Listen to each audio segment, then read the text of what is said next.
This is like a group of a IEM China event. Like This is group this is A. crazy for the legend teams. Isn't it fucking insane? That is kind of crazy.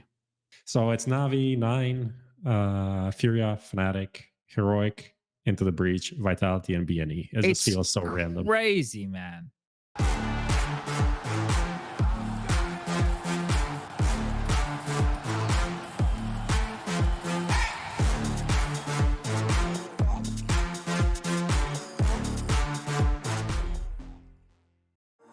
Finally, I found what I was looking for.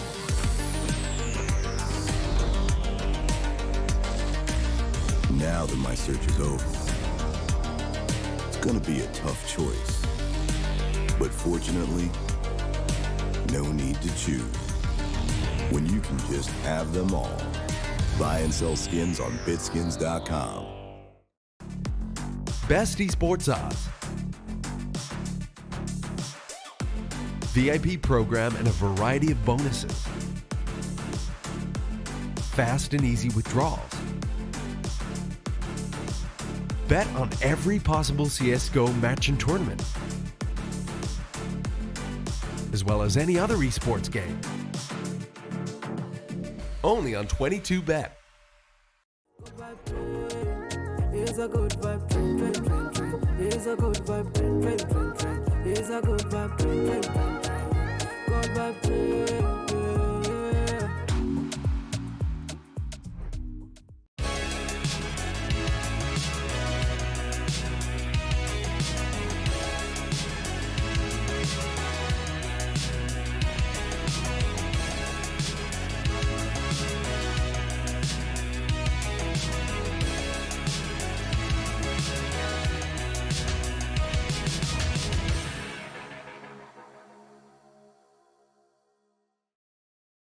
Ladies and gentlemen, boys and girls, Counter-Strike fans across the globe, welcome back to another episode of HLTV Confirmed. Last week I knew the number, this week I don't, but oh baby, it's 5 days out from the major. And it's going to be going down in Paris. Blast are going to be trying on their major shoes, and they're going to be giving us a bit of a tap dance and show us how things are done. Hopefully it's the 19th major, the last CSGO major. Can't wait to talk more about that. But first, we need to thank our sponsors for making this all possible. We got 22Bet. Remember to gamble responsibly. SteelSeries, it's always talking about their mouse pads, their headsets, the goodies. Well, they've been around for a long time. Check them out if you're in the market for any peripherals. And of course, BitSkins, if you want to get yourself, some skins, which apparently just keep going up in value. Maybe check out BitSkins, see if they got anything for you over there. We are back with another episode of the show. Funny thing about skins. Yeah. Just to interrupt, maybe you can give me some insight here. I was doing a drive. It was like 25 minutes. I'm like, I want to listen to some CS podcast preview something. Okay. So I go into YouTube. I'm like, Paris major preview. Okay. And I see one video from Pimp, which I immediately skip because I'm not going to be watching Pimp content, of course. Okay. And then everything else, aggressive, of course, is literally just skins. It's like how to invest into skins, which skins, Paris skins, this skin. I'm like, is this really a thing now? Is this like a new thing? I heard like it's the new NFTs. I heard crypto bros are coming to our neighborhood. Is this like actually happening? But this is the only thing that explains how big this is going. I think we should take anybody who wants to be interested in any element of Counter-Strike. You know, if the thing that gets them going is some pixels, some colored pixels, and they want to spend some money, come on over. And then maybe one day they're watching, I don't know, they lent Simple their Mega Diamond Doppler or some shit, and Simple's using it in a major grand final. The crypto bros to his other bros, I lent that to Simple, and then he's excited by the game, and then he's a Counter-Strike fan. You know, that's what we don't. We want as many Counter-Strike fans as possible, Prof. Don't you? No, I'm not against them. I'm just I'm fascinated. I'm learning. It's interesting. Yeah, well, you know, we're always happy to try new things in this world, just like Striker, right? Theft was the newest thing that he had tried in his life, and now he can't be stopped. Striker, you just can't stop, mate. What's going on there? Yeah, I don't know. I'm just a kleptomaniac, right? That's fair enough. Yeah, look, some people they can't. Water bottle. Lucas is apparently. I mean, to be fair, this water bottle was given to me, so technically, I don't know if it's stolen or not. Oh shit! It could be passed along goods here. You could be couriering someone else's stolen goods. Right. Well, we've. I've never actually stolen anything in my life. I was a goody two shoes as a kid. I don't know about the two of you gentlemen. I would never do anything wrong. I was the type of guy who I always had to be early. I didn't want to do it in school. I know we're on a bit of a tangent here. This is a bit more like the other podcast I do, where I just talk about random shit that has nothing to do with Counter-Strike. But in school, there was a system in primary school called you'd get a misdemeanor. You get in if you copped one of those bad boys, you had to go sit out the front of the library. I never wanted to get one of those. No, because I was so little. I never wanted to meet misdemeanor. Anyway, I'm here all week. So 5 days to the major. That's pretty good. Prof, you said there's a vibe, mate.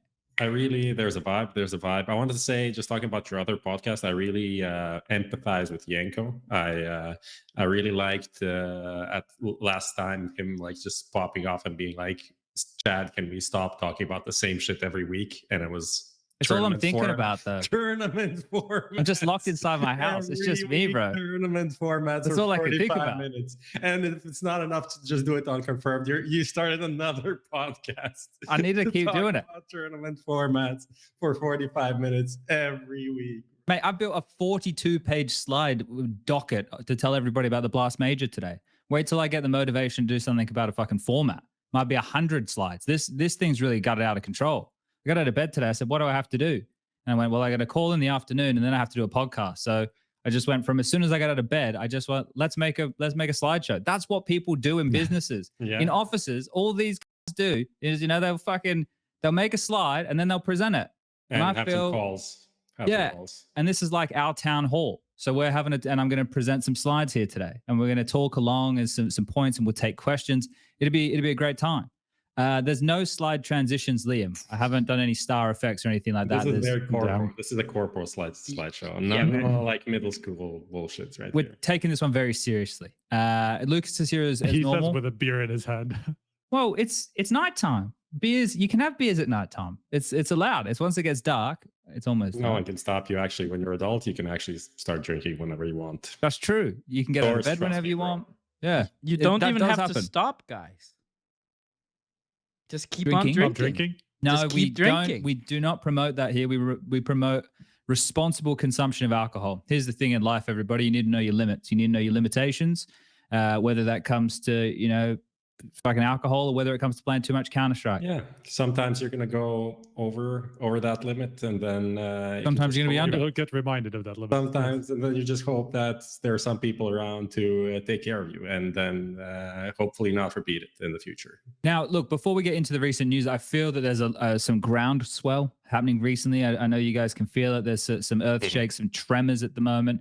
The people on Twitter, they're getting restless. They're getting very restless out there for these stickers, gentlemen. Now, I've compiled here the majors since we've returned from the pandy and the amount of days since the stickers were released and the start of the major itself. So for Stockholm, it was only 5 days, which is what we've approached now.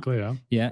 Antwerp was 6 days, and Rio was 10 days. But I think if you go and read like the stuff that Valve have put out there on that, is it GitHub, whatever the fuck it is with all their rules, there's just certain deadlines before where the major TO, whoever's running it, has to submit things by, which probably, and I think the stickers are also, would have to chase up the players and everything. So I would imagine, and this is the thing, that groundswell, I would imagine that the stickers are in fact coming. Now when? Soon. That's all I can say. So you're saying the claims put out there by one NIP CEO. We were talking about this. We were talking about this, right? Here's the thing. Like Hitchin putting that tweet out, and first of all, people taking that seriously. Why would anyone take that tweet seriously? Why would you read Hitchin saying that and think that he's being serious? Second of all, unfortunately for him being the CEO of NIP, he can't make those jokes. That's just the unfortunate fact of him being him. That's it. Because some people are going to think he's being serious. And then people are going to, because people love jumping to a conclusion. I think that's humans in 2023. That's the tagline for humans. That's jumping to conclusions. Come on. To be given there, that's like, it's pretty straightforward tweet. It just says one fact, and that's it. Yeah. I don't know what to be interpreted. But remember Dexter had that bullshit about having kids, Prof? It was a joke. It was a meme. It was fun. But we didn't know it was a joke. That had a hit to it. There was like, haha, kid, left his kid to go overseas, all these things. Yeah. I mean, it turned out to be a pretty great joke, but considering everybody actually believed it for like 3 years or something. So it worked. That was the most successful April Fools of all time. One of the greatest gags ever. You and know what's not successful though? Yeah. CSGO organizations these days. Oh, well, that's the recent news. Do you want to go to the recent news? We have to play the bumper. We could. Wait, Lucas, play the bumper. He did a really good segue.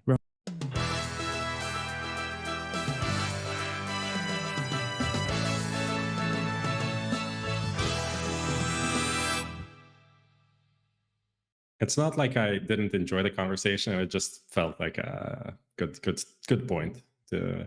Oh no, that's fine. That's fine. You can tell everybody about the news because there's been a bit of recent news recently, which is normally what happens with recent news. It's in recent times. Yeah. So as recently as the recent news has come on in, it has recently come to my ears that Copenhagen Flames and Heat will have recently let go of their players in recent news. Yeah, this all happened pretty recently. You could say the Heat news happened not yesterday. So recently, and a little less recently with the Copenhagen Flames. When funny that's Heat and Flames. They both. But got to get too hot in the Counter-Strike kitchen. Yeah. Get me out. Only coal left these days, it seems, from these organizations. Jokes aside, kind of sucks. Also, I think the Copenhagen Flames one hit first, but the Heat one has been like. There's been rumblings for, I would say, almost a month of like, this guy's not getting paid, even more since the tax situation. That news came out. So it doesn't really come as a big surprise, especially considering, I mean, I don't know how much they were getting paid, but they didn't really do much as a team since the RMRs, right? That was their limit. The PGL one for Antwerp, they're competitive there, and then just kind of withered out without many notable results. But the Copenhagen Flames one comes really. It was funny to me to some degree to see it, considering their whole PR was like, we are a profitable organization. We are doing this so well. No one else understands it. Like, we're small, or we cracked the code. Like, they did so many interviews, kind of, I don't want to say bragging, but it kind of came off, everyone else is doing it wrong. We're doing it right. And then after like 9 months of not great situation, they're like bankrupt. Found out a bit funny, but it's also just how business are running these days. No one's gonna have like cash on. We're in a recession. No, things aren't good at the moment, but they also things happen for the rainy days in businesses. That's the fucked up part. And so you always are living kind of on the edge of bankruptcy, and this is what happens essentially.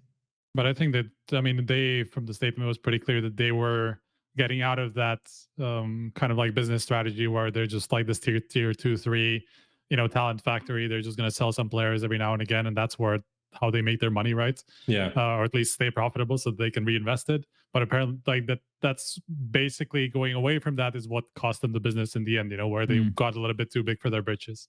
Yeah, some teams just have to be talent farms, right? There's not really enough room at the top for everybody. There's just not enough spots in all the events. I mean, especially in Denmark, where you have Astralis, who has been literally the most successful organization in CSGO in terms of results. And then you also have Heroic, who is currently the #1 team in the world. So we have like legacy and current status, 2 insane teams. And Denmark has 5 million people, or 6, I don't know, or 4. So there's not room for another tier 1 organization for sure. All right, this just in. We've got breaking news here. We have this is crazy, calling in from the sidelines down there live from Denmark at 8:12 p.m. On this Wednesday evening, the 3rd of May, 2023. Lucas is calling in. He is a Dane representing Denmark here today. Lucas, how do you feel about the news unfolding with the Copenhagen Flames coming out live in the recent news?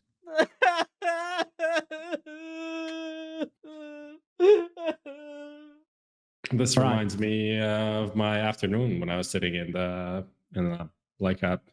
whatever. I was going to the doctor. I was in the waiting room, and there was a child. This big. It was this big. It was probably somewhere between the ages of you. Oh, okay.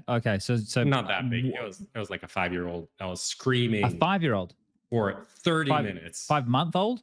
It was 5-year-old. It was bigger. 5 years old. Yeah. Okay, then it's a little shit. Those are the most. Yeah. Yeah. No. It could move around. It was running around, screaming, yelling, hitting walls, just like slamming itself into walls for 30 minutes. Okay. And I didn't bring my headphones. And there was also another person. There was some music going on, and there was a person that was like humming along with all of the music. Oh, The radio. that sounds a bit like It hell. was a fucking nightmare. I can't. It was insane. Yikes. But I survived. Okay. Well, from bad news to good news. Now, I want to celebrate this. I would love to know who's responsible for this. I would like to know who the accolades and praise should be sent to, because this has to be one of the most lovely little feature updates of all time. Something here that I never thought would be possible, but it's the integration of embedded photos on the HLTV forums. I have never seen more fun in my life. Some absolute gems have been dug up. People are having a great time digging through the archives to just, post some pictures. Now, those people who are being mean, and disparaging about other people's looks, that's not very nice. But some people who are going through and finding some funny photos from over the years, there's some good stuff in there. I was struggling with this feature a bit. So the first time I did it wrong, and then the guy replied and told me how to do it right. So then I did it wrong again intentionally, and then someone came, to my aid and said maybe I was doing it intentionally. Says maybe SPUNJ just wants you guys to make extra click, which I did enjoy that guy's angle. I also find how like these updates that we make, it takes like 2 to 5 hours for people to figure out they're made. Like I find out about these updates from the forums. Like I wake up, go to the forum, someone's already there posting. I'm like, when did this happen? Cool. Pretty chill. Yeah, nice feature. There are some archives from like fucking 15, 17, 20 years ago or something that like Martin did like when he was like an aspiring writer or whatever photographer, and there's like pictures of people sitting on the toilet. Oh yeah, man. There's like Mark Winther is at the fucking zoo with some pandas. Oh yeah, like there's like pandas having sex on like probably somewhere in our galleries. Yeah, or something like there that. is. There's so much stuff. And there's a picture of like Peter with Mark and everybody. Like you can go through this. Like this is a fantastic history that has been captured here. Like there's so much fun stuff. Anyway, before we go too far, let's get back on the recent news. Gabba, Movistar riders down in Melbourne were able to topple Bad News Eagles, which we can quickly summarize this event just I guess. In a couple of categories, what it means for the teams who are there, who are playing in the major, because the only team it really matters for is Movistar, who've now qualified for Pro League, which is great for them. They were down dire straits just a couple of months ago. Yeah. Couldn't win a fucking game. So good win for them. Great for the confidence over there.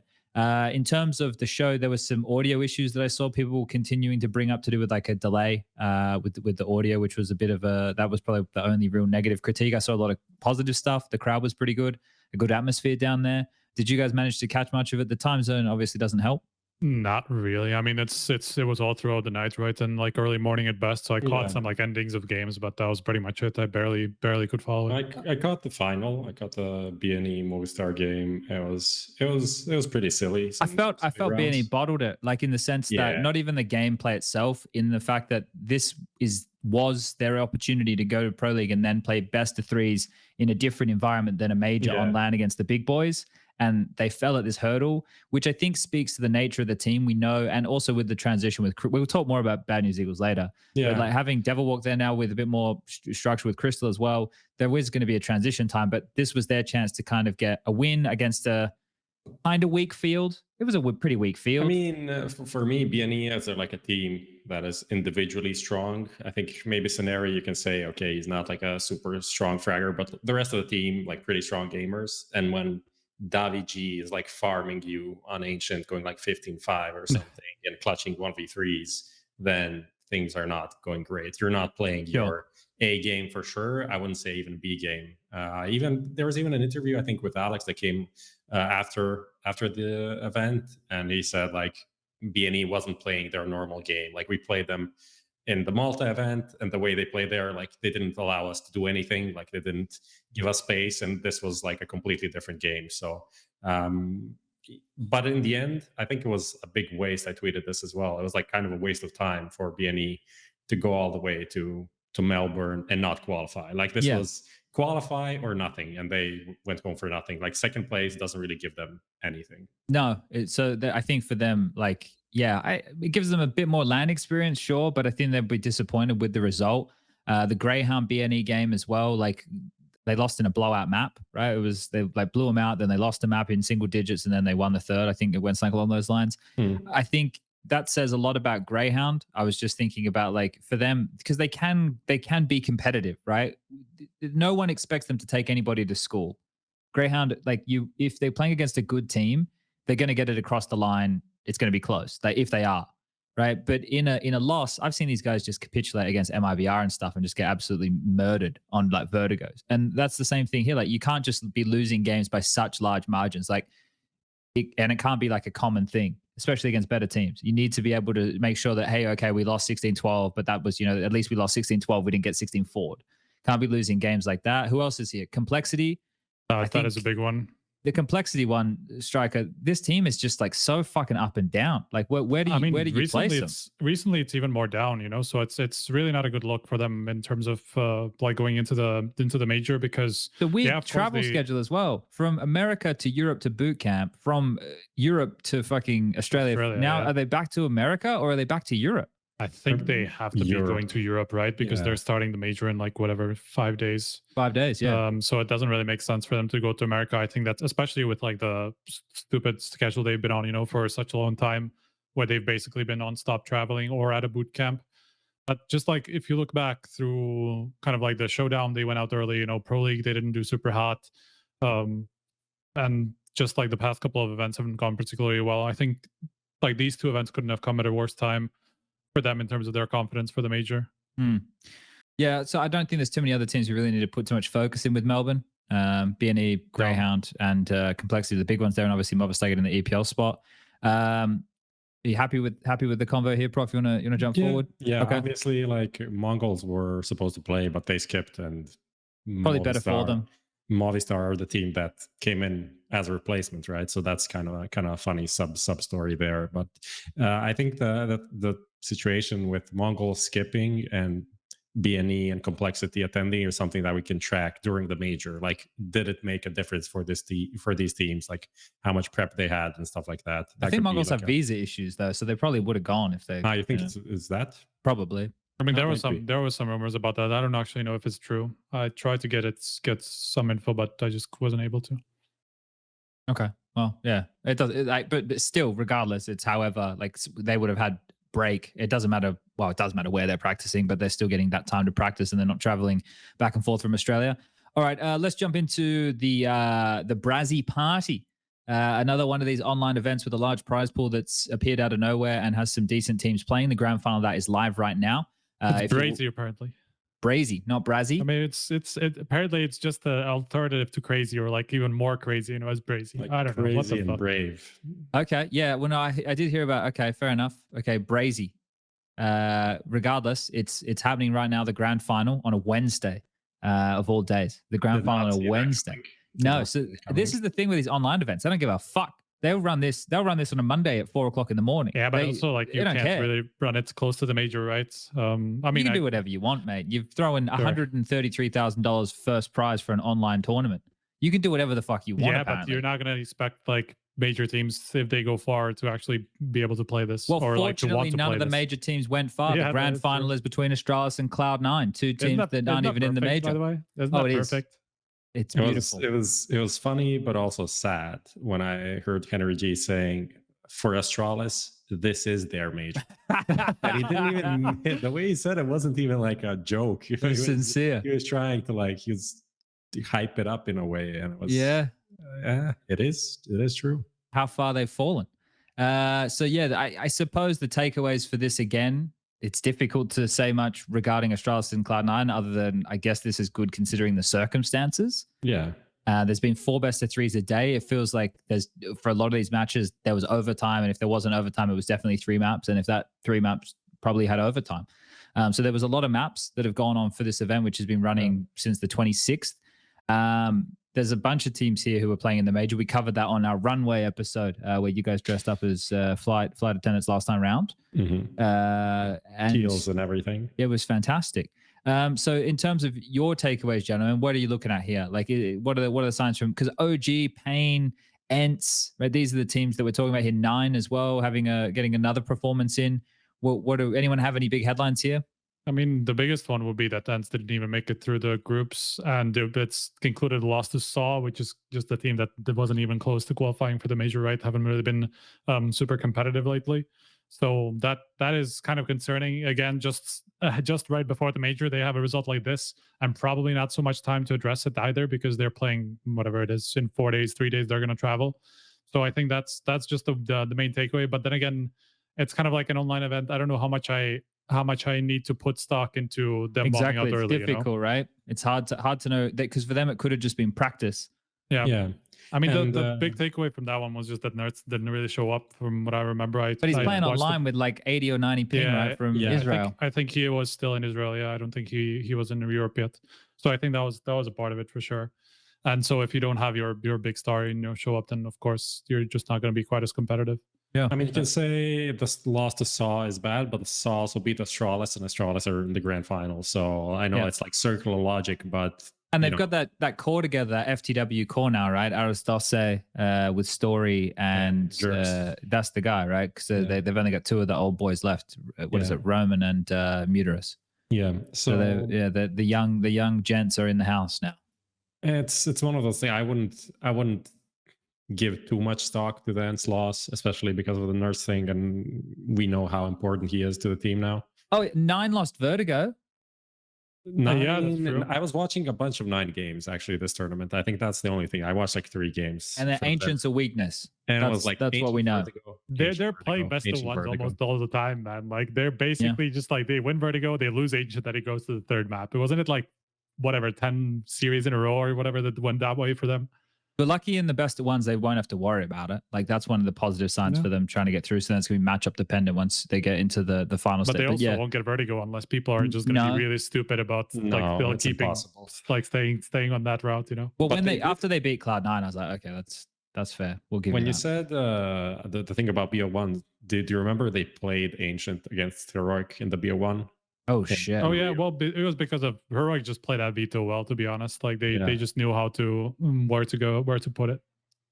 Where were we going to go here? You want to talk about 9 now, or no? We should save it until later. Yeah, we'll get into all the major conversation. We can go deeper. So the quicker we get the housekeeping done, the better. Yeah. Overall, it's still an online tournament. Like you can get some things from teams. You can watch them play, but it's still like there's so much. It's different for every team, right? But OG for me, I'm looking if the individuals are informed, because I think that's more important for a team. Yesterday, like the clips that you see from these games are insane. There's a couple big whiffs. There's a couple moments. Insane. Like the Nafani flip is really bad. It's also funny how these things work. Like the Dane 1 guy tweeting like this is shit, and then everyone coming to defend Nafani out of nowhere. Like if SPUNJ tweeted this, no one would defend him. Because who tweeted what? Did you not see? I'm so glad I don't pay attention to the internet. There's a clip. There's the fantasy winner from season 1 fantasy winner. Dane 1 day. Oh, okay, yeah. Funny, like this is like this is not okay. This is not something that can be tolerated. And then people out of the woodwork, you don't know anything about CS, blah blah. It can happen to anyone. But it's like it was a well, a lot of what happens is but that's the thing. People are. But then again, you can say the same about the OG 1v2 that they lost in the last round. With the defuse? Yeah. Well, exactly. Mate, this is how fucked up the internet is. When I made that tweet earlier, it was only, what was it, an hour and a bit ago, about the stickers and the release, right? The Paris major, all I did was put the tournament start because the stickers haven't been released yet. I said nothing. I gave no opinion. All it was facts. That's all it was literal facts. This is how deranged some people are. So I don't even know how this fucking guy sees this. He doesn't follow me. His thing is 2FD2_ Martin FD Guzan, right? And he replies, the event didn't even start yet, and he already hating. Skull emoji.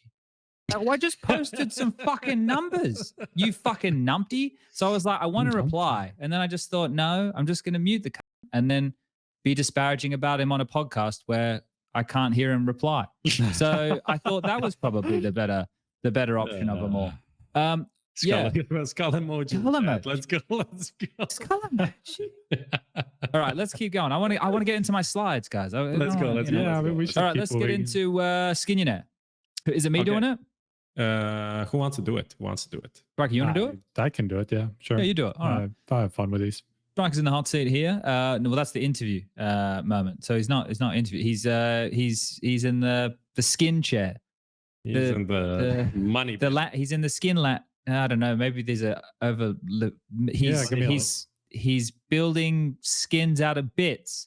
All right, yeah, woo. All right, it's the Who Wants to Be a Skinionaire. Now this is a good segment. Prof, what's the theme? I did some major stuff. Oh, of course. There's one. Of course you did. There's one that's like kind of. We'll see actually. Okay, all right. Kind of fucked up. You wanted to say the last one. Will get you. All right. Well, people at home, you know what to do. Type BitSkins in the chat right now if you want to enter the draw. Striker is your champion. He's got the war paint on his face. He's got his shirt off. He's in the ring against the lion, which is Prof, and he's about to do battle for you. If he gets 5 questions right, you will get the skin valued at $50. If he doesn't, well, valued down the rung. You can see it on your screen right there. Here we go. Holy bloody dooly. Question number 1. Which major team played the fewest maps in 2023? Just 34 maps in total. Mouse, G2, or Liquid? There is music, so I don't need to make sound effects. I mean, it's gotta be Mouse, right? G2 and Liquid play and Blast and all that stuff, so I feel like it's gotta be. All right, 40 seconds left. Striker, are you happy with that answer? Would you like me to lock? You've locked it in. Yeah, he's locked it in. And the correct answer is... There you go. Mouse. That's I keep making sound effects. All right, great stuff there, Striker. 1 from 1. We're going to keep the ball rolling and get into question number 2. That traditionally comes after 1. Which one of these countries rank in the top 5 for major attendees in CSGO? Ukraine, France, or Poland? Which one of these countries rank in the top 5 for major attendees in CSGO? As in how many players they've had playing at majors?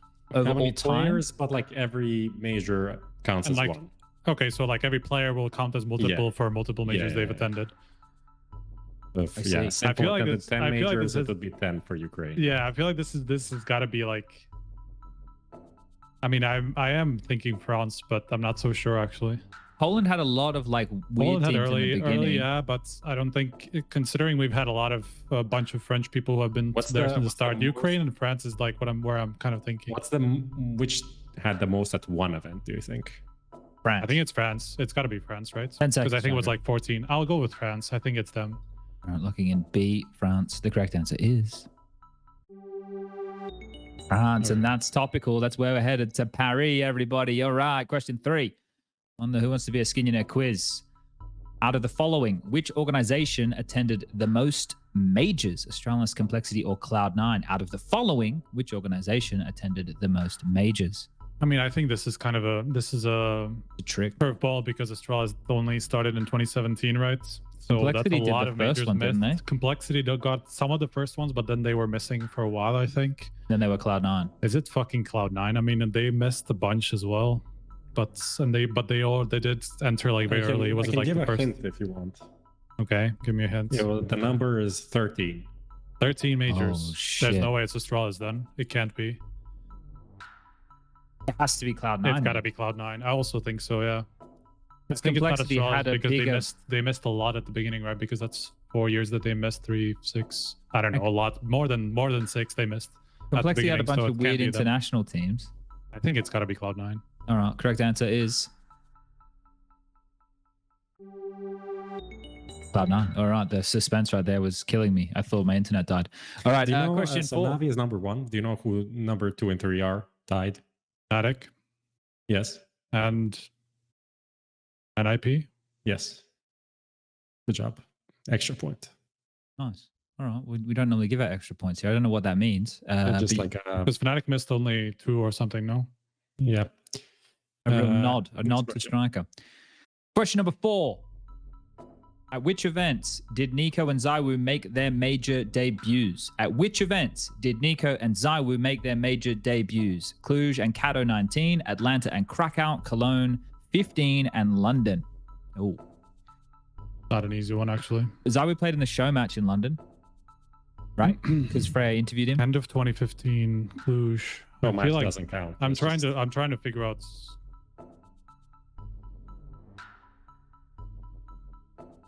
Well, Zywoo came in 2018. Has to be Kato 19. It has to be Kato 19 in Cluj. Kato, yeah, because I was thinking about Nico as well in terms of Cluj because that makes a lot more sense. And I also Didn't they think, become Vitality at the end of 2018? It's definitely not Krakow because he only came in at late 2018 and he didn't play in London because I think it was just 5 seconds. I'll do with that. It's either that or London or Cologne 2015 in London, but I think it's first. Correct answer is A, Cluj and Cato 19. All right, all right. Okay, This is now the 5 the from fucked up 5. question. Let's go. We haven't had these in a while. It's the clean sweep, the clean sheet. It's Striker. He wants to bring some clean heat. He's like natural gas. Who was the MVP at the major with odd number of teams? Who was the MVP at the major with odd number of teams? I think That's the one where Derek. Immortals didn't go, right? Or there are 100 Thieves. That is E-League 2018, no? I don't remember exactly. I just know Immortals were the team that didn't go. Well, that's... Oh, is that E-League 2018 or 100 Thieves, whichever one it was, right? 100 Thieves or Immortals. It wasn't Krakow. It wasn't Krakow. It was Tarek. I think it was Cloud9. All right, looking in C with confidence. There was 27 seconds left on the clock. Striker. I remember that was like the last chance type qualifier thing, whatever, in like the challenger stage or something. All right, well, Striker feels confident about this one. The answer is locked in, and the correct answer for the clean sweep, the 5 from 5, the prize going to the viewers at home. It is gonna be Tarek. Striker, congratulations. You've won yourself a medal on your HLTV profile. More fucked up, but I didn't. It was still pretty fucked up. I think what was the more fucked up version, huh? I'm not gonna reveal my secrets now. All right. Well, our winner is, well, Striker, obviously, for getting all 5 correct, but the lucky viewer at home, Crezzy, that is CREZZE-TV,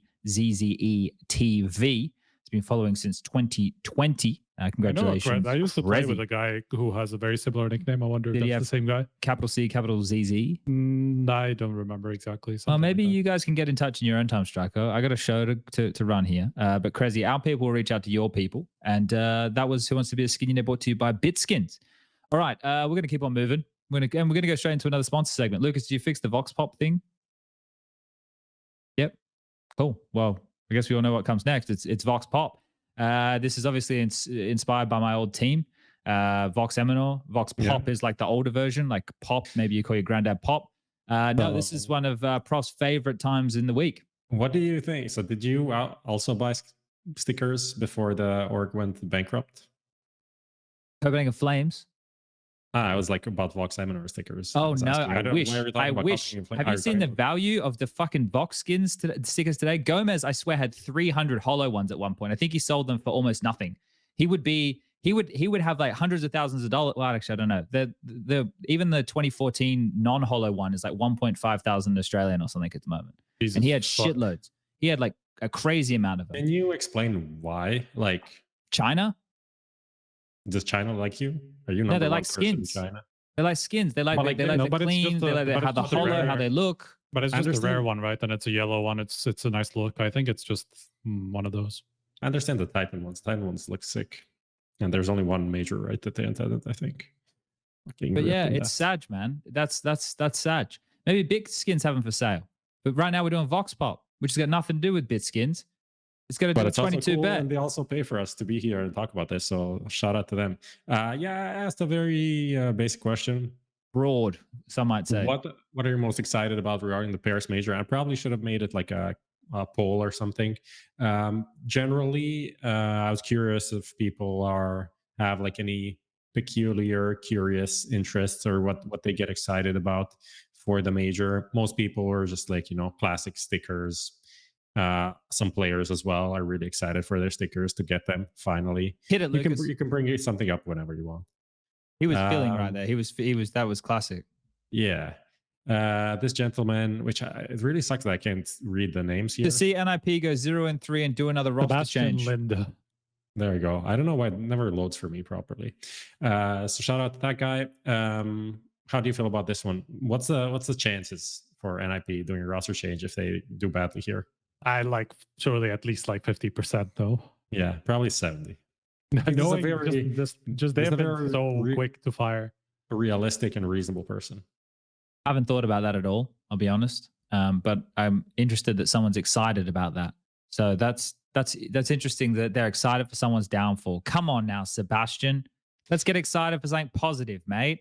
I appreciate you putting your time in for the tweet, but let's try and channel positive energy into this gloomy world we live I in. think he was being sarcastic. I feel like he's an NIP fan. That's like, you know. Well, let's go, Sebastian. Let's fucking go, NIP. We can do this together. You're in my power, Sebastian. If you're watching out there, let's be positive. He is right? actually a NIP fan, by the way. I was looking at his Twitter, and it's a NIP fan. Hashtag Go Ninjas Godsend fan. And of course, Okay. he's Yeah, it's the only way to cope with being an NIP fan. I'm with you. I'm with Sebastian. We'll be riding with Sebastian into the sunset. All right, what else we got? Okay, let's go next. Let's see. Oh, it's a big one, but he says the competitiveness is what I'm looking forward to the most. It's Atomic CS that sent this one on. There are 5 teams that are favorites and 4 or 5 that could come in and take it all on a good day. The midfield is also really competitive with 5 more teams that are dark horses. I think from a lot of sprinting in the midfield, isn't there, Prof? A lot of passing, a lot of sprinting. Yeah. Again, you need to be like very physical. There's physicality in the midfield as well. Yeah, and you pass the ball. Yeah. Sorry. And you need to connect the lines, and there's a lot of like dynamism. That's true, and you got to make sure that you're not offside. I feel like midfield is not really. You never know. Sometimes you want to get down there and score a goal, as they like to do these days. Prof. Yeah. I love to score some goals. Don't we all? One of my favorite things. Don't we all?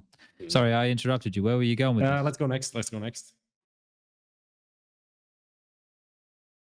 That's all right, Lucas. Sometimes things that don't work, I think this is a reasonable request or hope from Hitrex. He says, I hope they're going to announce the release date of CS2 would be the best place to do it.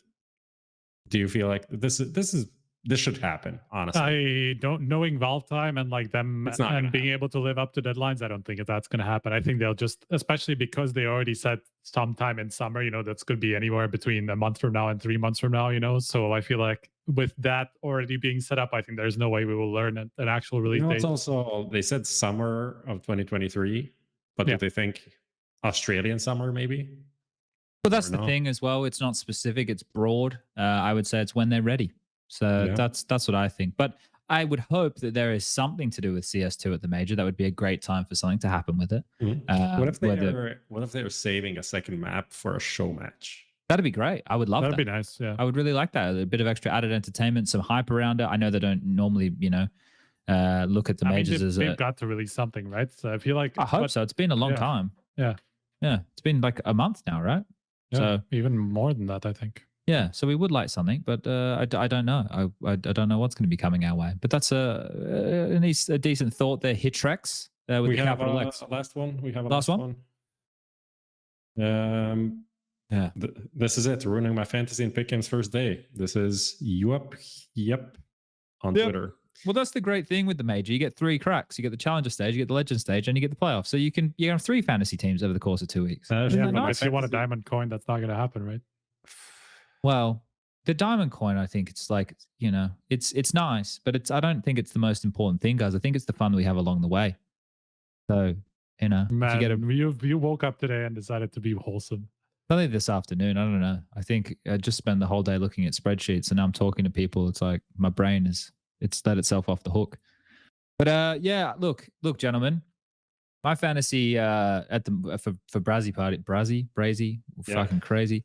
It was going well, and then OG didn't make the final. I completely was relying on Dexter and Nika, and they let me down there. But I'm looking at a strong 4 points right now. I have Device and Buzz, and the rest of my team got eliminated in the group stage. So I have top 12% Excel Nafany.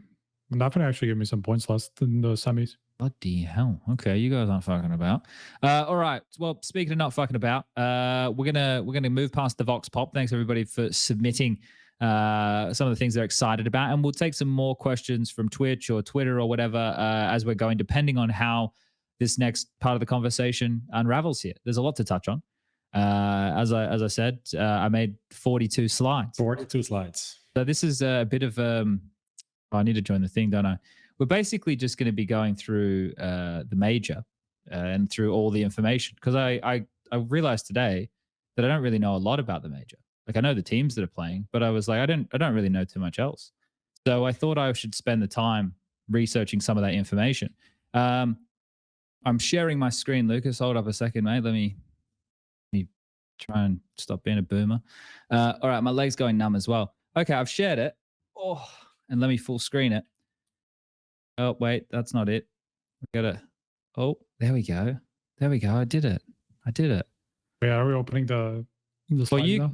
You can look at the preview easier. or you can open the document. It's up to you. Okay. Now, the preview looks up nice to so you. far. You know, there you go. Here we go, everybody. I can't see Twitch chat anymore. So if anything exciting's happening, Prof or Striker, let me know. I'm gonna pay attention. Don't worry. All right. Well, this is a conversation between the three of us, but with some visual aid. So I want to apologize profusely to the viewers at home who are listening post-mortem and in the audio-only variety. I would recommend maybe looking at this section with some visuals. I'll do my best to make sure we encompass all of it. Now, we actually uploaded. Well, from what I know, the death of this episode.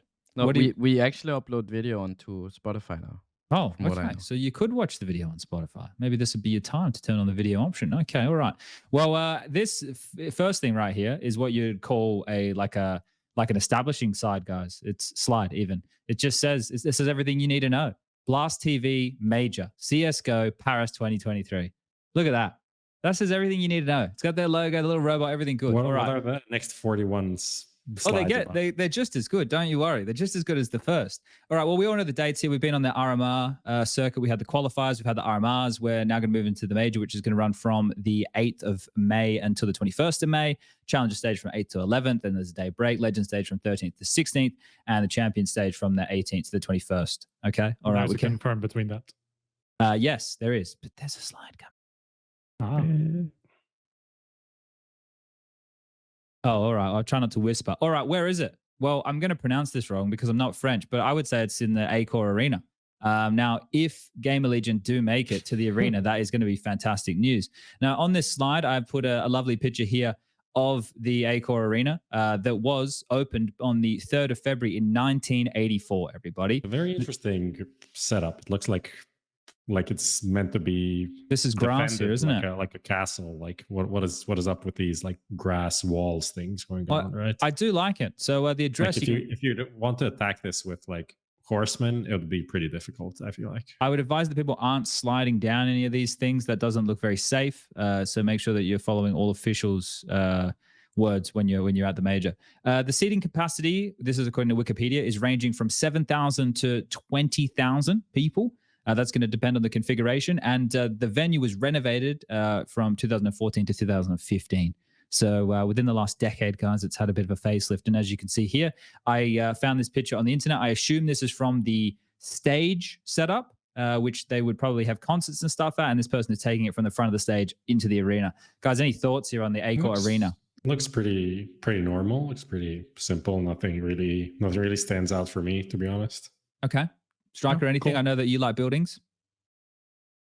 You like being in them. That was very. You like looking at them. You like using them as sometimes to sleep in or to work at. Yeah, maybe big fan of buildings. Shops are in buildings. Huge, and those seats, man. Some gyms are in buildings. Not my kind of thing. Okay, all right, fair enough. Moving forward, so here we go. Well, where is it going to be, guys? It's going to be in Paris. So right here we have just a little map of Paris. Now with the red arrow right here, guys, that I've placed, this red arrow, this is where the Accor Arena is. Now there's a couple of things maybe you would know in Paris. There's a pretty crazy good museum. That looks, yeah, I have been. I went back in 2013. It's over here, so you can see that here's the Accor Arena, and well, here she is. You've got fucking Notre Dame. I think this place was burning down not that long ago, wasn't it? Yeah. That was sad. That was sad. Over here, you've got yourself the Eiffel Tower. This is just a big metal structure, but it's pretty well known. From this big metal structure, it's an hour and a half walk to the venue. If you were interested in doing that walk, seems like a pretty good walk though. You can walk like along the water. You can see a lot of the way. Yeah, it looks pretty good. 30 minutes by train and 25 minutes by car. Some other tourist attractions that you might be interested in. This is the Moulin Rouge, gentlemen. I don't know how cultured the two of you are, but there was a movie called Moulin Rouge. But well, before that, this is a musical performance. I don't know if you're familiar with can-can dancers. Maybe they would be offended me calling Moulin Rouge dancers can-can dancers, but I grew up around dancing. So I'm familiar with Moulin Rouge. That's over here near whatever this thing is, behind the palace whatever the fuck it's Garnier, called. I guess. And these stairs are as well. Now, maybe these stairs look familiar to you, gentlemen. Maybe you've been in the cinemas recently and seen yourself. John Wick. Seen a bit of John Wick 4. No way. Well, you know, I so thought these this stairs. was from before sunset or something. No, you can go to these stairs. I have been to these stairs as well. And you can go up to the church on the hill, which was the white church, which is where you got in the jewel at the end. And that church looks 2D. Spoiler alert. I just said he gets in a jewel. John Wick, he's shooting people all the time. Jewel. Okay. Yeah. I heard this jewel. Like. So yeah, that's just a little. That's Paris. You guys been to Paris before? Yep. Never actually. Oh, okay. So, Prof, what are you looking forward to? Croissant? I'm actually not looking forward to anything. I'm just looking for exclusively to work and Counter-Strike. Like this event for me could have been in Katowice. Okay, well, Paris is pretty nice, mate. I know there's riots and shit going on at the moment. I try not to keep up with really any like politics, but would really like to explore it, but I don't think I'll have a lot of time for that, unfortunately. Okay, Striker, do you have any good memories of Paris? I mean, not particularly. Just walking around. I don't even remember when I was there. It was like 6 years ago, so it's not that recent. Okay, all right. Well, great. That's fantastic. Great to hear some personal anecdotes about Paris, guys. All right, moving forward. Taking a look at our next slide. Oh, hold up. The text here is still black. I need to. Can we go light mode? Why are we on dark mode? This is yeah. Who made this? Who made this presentation? Oh, all right, hold up a second, Lucas. Stop sharing my. Turn it off for a second. Let me fix it, and we'll come straight back. We'll fix it on the fly. I got to change the text from black to white. I'll just say that in terms of Paris, I don't know if people know about the movie Before Sunset. It was a trilogy. First, Ethan Hawke and Julie Delpy. No one watched it. No, I can't say I'm familiar with that film franchise at all. Okay, but the whole movie is essentially just people walking. It's just two people walking and talking. Okay, and I'd really like to do that walk essentially in Paris. It would be really cool. There's a movie that's all about walking and talking. Yeah, it's actually maybe we can do a podcast. It's a subgenre called mumblecore. And I enjoy that a lot. Okay, mumblecore. There's also one called Columbus in Ohio, Columbus. So it's also a place where a major was held. It's a similar vein of a movie if someone's interested. Interesting. This is trivia with Prof. We might have to make a new segment for moments like these. So a movie with walking and talking. That's one, and Prof wants to do the walk. All right, we'll see if we made this happen. Do you want to go with him, Lucas? Sure. Okay, so we won't have Lucas and Prof going together. Let's focus on the slides here, guys.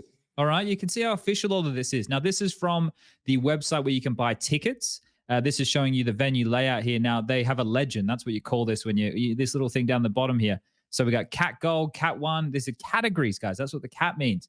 And these are the different places where you can find seating in the venue for the major. Now, there are still tickets available for the Thursday and the Friday.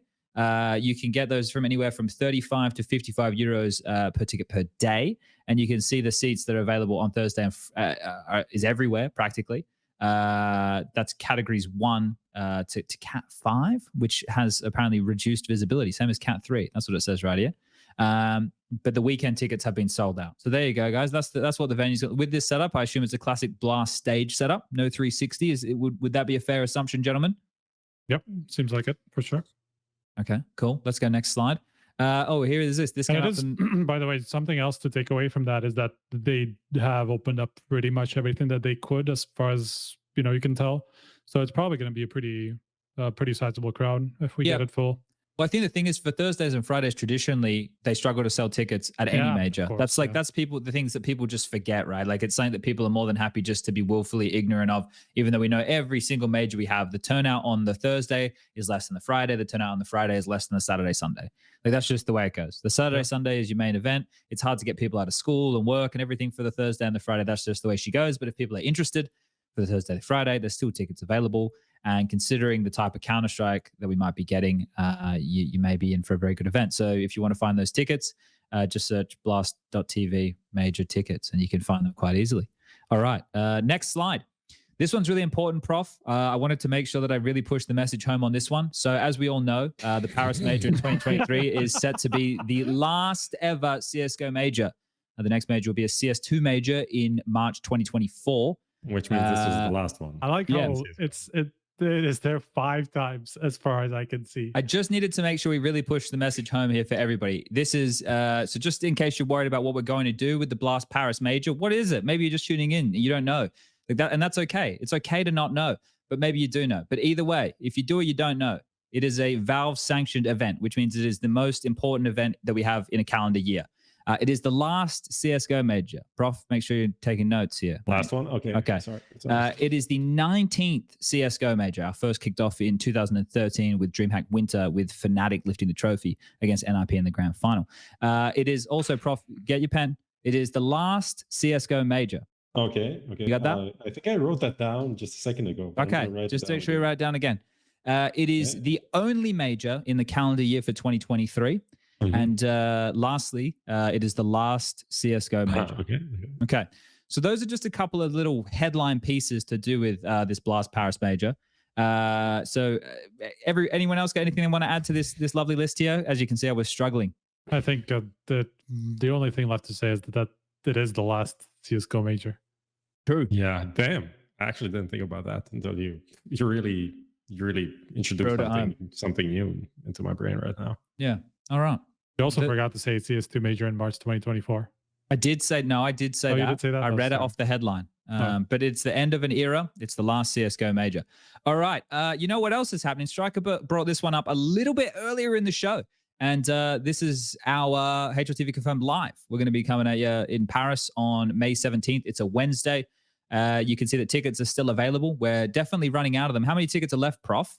There is literally 1 ticket available. Oh, shit. Okay. That's okay. It's Fuck, I gotta hurry. We sold like 90% in 1 day. And I'm like, okay, we're going to be able to say it's sold out tomorrow. And then people just like bought like 2 tickets and then 1 ticket. I'm like, is this going to end so we can just like finish this? But no, there's still 1. Okay. Well, this is going to be going down at S Spot. Hopefully we're saying that correctly. You can see I've got a little map of it. It's about an hour walk from the venue, Accor Arena, to where we will be doing the podcast live. It's a LAN cafe as well, as you can see the picture in the bottom left here. And they also have an area where we will be able to do the live show and you guys will be able to take some seats and we get all that good stuff going. Prof, what's the go with beverages, food, all that kind of jazz? Is there any information? There's going to be a bar open so people can grab a drink. There's beers, there's everything, you know. I think everything you would expect there to be, it's going to be there. I don't think they have like a real restaurant thing, but some snacks and stuff are going to be there. So probably you get something to eat before and then head over there, have a beer, maybe play some video games, then watch the show. And after the show, we'll just have like a hangout, meet and greet kind of a thing. Like nothing really super structured, but like you can hang around for like an hour, I think. Normally we pack up and have some drinks, yeah, have some drinks, and we don't have anything to pack up because everything's there already. So that's true. So we just have some drinks. All right. Drinks and just say hi and don't be shy. Nice. Okay. Well, look forward to seeing everybody there. Striker, do you have any tips for people going to Paris if they're not from the city? Anything that you think they should make sure they keep in mind? No.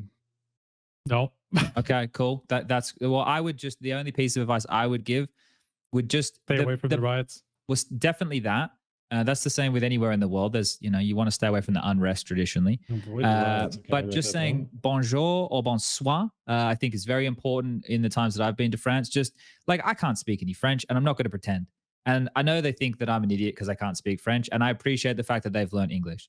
So just going to give them the decency of at least saying, like, greeting them in their own language. And thank yous, merci, right? But then that creates the awkwardness of them speaking to you in French once they hear you talking to them in their own language, and then you have to explain, I don't actually speak the language. I'm just being a pretentious idiot. I know, but I'm not being pretentious by saying bonjour, right? I think over there, at least from my experience, it felt like they appreciated that. They're like, at least the buffoon can say hello. I'm ordering a croissant. I'll definitely just say, can I have that, and point, because I feel like whatever I say is not going to be good enough. It's always good just to smile nicely, and just try and be as opening and welcoming. Smell or smile?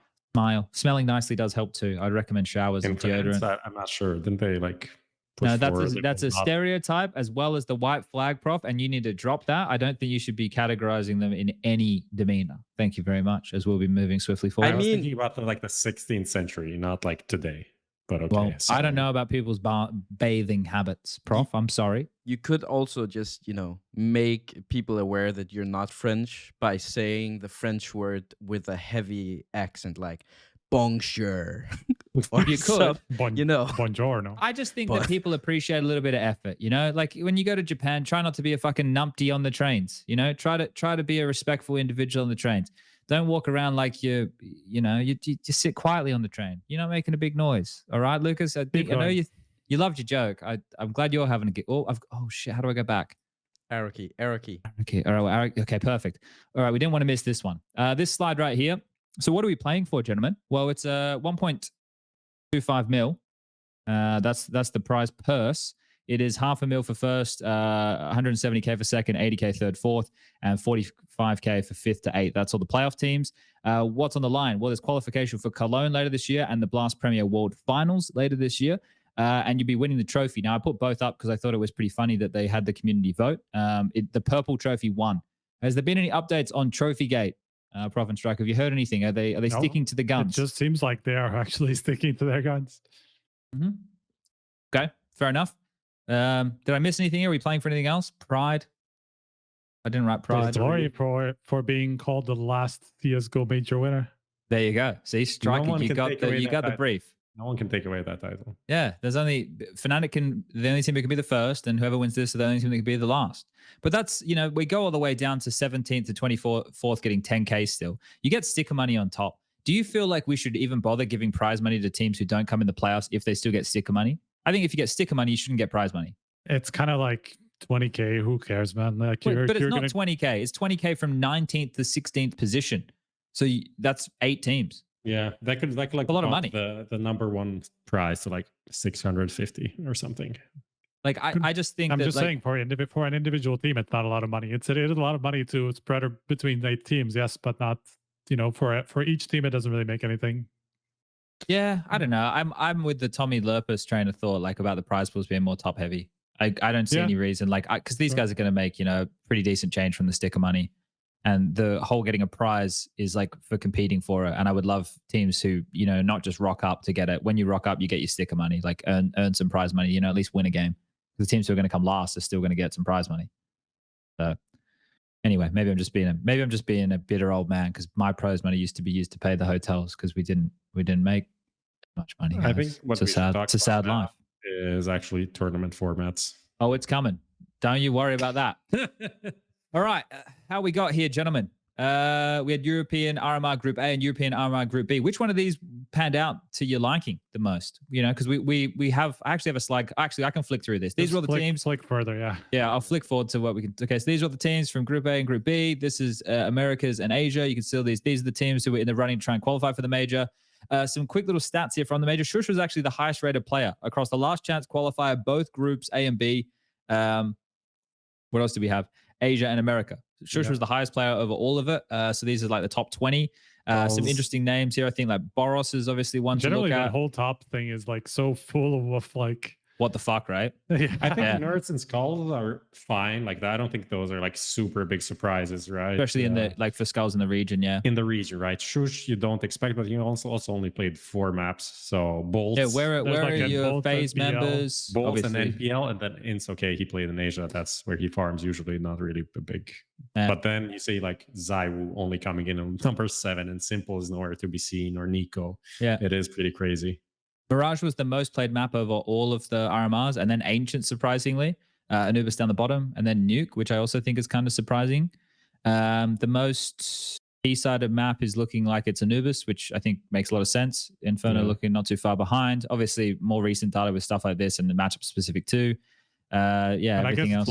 It's pretty skewed because there's a lot of teams that just weren't really competitive, right? So yeah, it's kind of hard to say some of these. Yeah, but I think it's pretty accurate to like the year. Yeah. Okay, so now we're on to the teams that were missing. So out of these gentlemen, is there anybody that disappointed you the most? So we obviously had Outsiders, the previous major champions, Cloud9. They upset you the most? Yeah. For me, definitely most disappointed. Like Virtus Pro to some degree, yes. But they also just got like eliminated so quickly, and the Cloud9 thing was just like the classic Cloud9. We talked about it so many times. It's still kind of unreal that they're not there, honestly. It's kind Yeah. of like same vibes as like last year G2, not making it to Rio. Astralis is more from the org perspective that I put them here. But I think that like looking at all three of these teams, and especially considering the majority of the players we're looking at here on the screen are Russian, I think that it's something interesting for the future. The fact that VP, Cloud9, and Spirit all didn't make it really opens the door for some interesting roster changes, especially considering some of the other names and players that are around in that region too, which I hope that they're open to, and I hope that the contract doesn't stop too many of them from making audacious players, because you could build some really good teams. I think for Spirit, considering like the path they were on, them not making the major at all is like a massive blow, because it felt like the team had a good mixture. It felt like it had a good balance. They just catastrophic. Exactly, right? But last year they were in the playoffs of both majors. I know one of them was with Degstar. It felt like they had made the right call with Wonderful, but then 2023 I guess is one to forget for them, because they definitely, there's rumors about like Patsy and Wonderful trialing for other teams, right? Yeah, I mean, there's also rumors about Virtus Pro trialing different players, so there must be some there's some overlap there, 100%. Yeah, I think like it would probably be kind of worthwhile, I would imagine, to look for some of these changes here. But isn't this the first time where the previous major champion won't be at the follow-up major? Yeah, but it's also impossible until like a few majors ago. That's true. Until Stockholm, I think, was the first one. Still a first. As we said, a first time for everything and a last time for everything. I mean, also one other way that it could happen is if the team breaks apart, and just doesn't have the core anymore. That's true previously. too. So That's technically true as well. It could have happened before. Obviously, very unlikely. Yeah, that's a good point. What about this Nafani picture? Where did this come from? That's not Nafani. That's not Nafani. Well, who is it then? That's just a random. I searched for I wanted to have like a thing to say teams that were missing, and that's what I found. I was actually going to try and photo. That's not Nafani. That was just like a stock image. That can't be just me. Dude, I'm telling you, it's just a stock image. The milk carton on head person. I was just looking for something. Nafani? But I can see how he sees it with the lips stuck out. The eye color is the same. I legit do not see. Look at the eye color. The eyebrows are quite similar. I can see it. I can see it, but it's not Nafani. Some people agree. Yeah, I can see what you're talking about. All right. But anyway, these are the four names missing: VP, Cloud9, Spirit, Astralis, and then Big. I threw them in for good measure because they've been like a gatekeeper of the top 15 for the last couple of years, right? So I just put that. Those are the biggest names that we're going to be missing here. Astralis is only from an organizational standpoint. Obviously, not having Device and Glaive there, that's not ideal. But from the rest of the players and coaching staff, doesn't really mean anything. It's more for the org not being there, which is kind of sucks. Yeah. Anyone else have anything they want to bring up here? No. All right, cool. We'll keep clicking. Past. Okay, these are our qualified legend teams. Which one of these is not like the others? There's a bunch.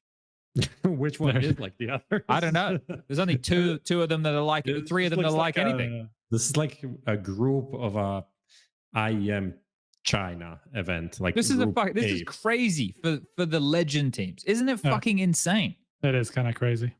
So it's NAVI, 9, Furia, Fnatic, Heroic, Into the Breach, Vitality, and BNE. It just feels so random. Crazy, man. That BNE logo is so good though, isn't it? I like the logo, yeah.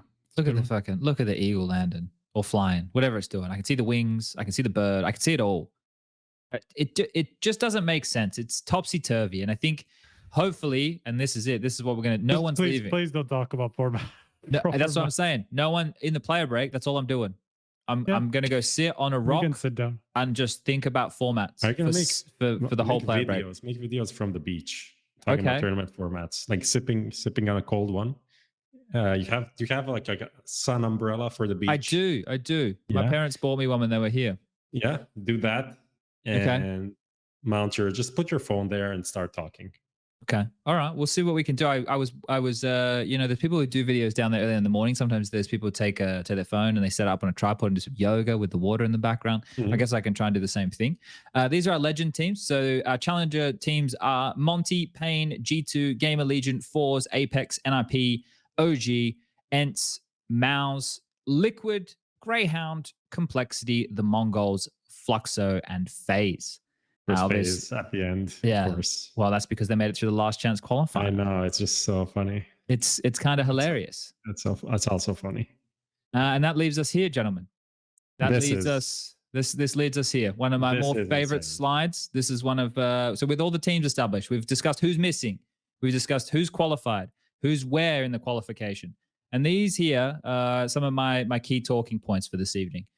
These teams are in the top 10 currently on HLTV.org. The Fabled Five, as I've labeled them, have taken over Exodia from Yu-Gi-Oh, as everybody loves. We've got Heroic, G2, Vitality, Navi, and FaZe. Those are the 5 teams who have, in my opinion, the highest chance of winning the major.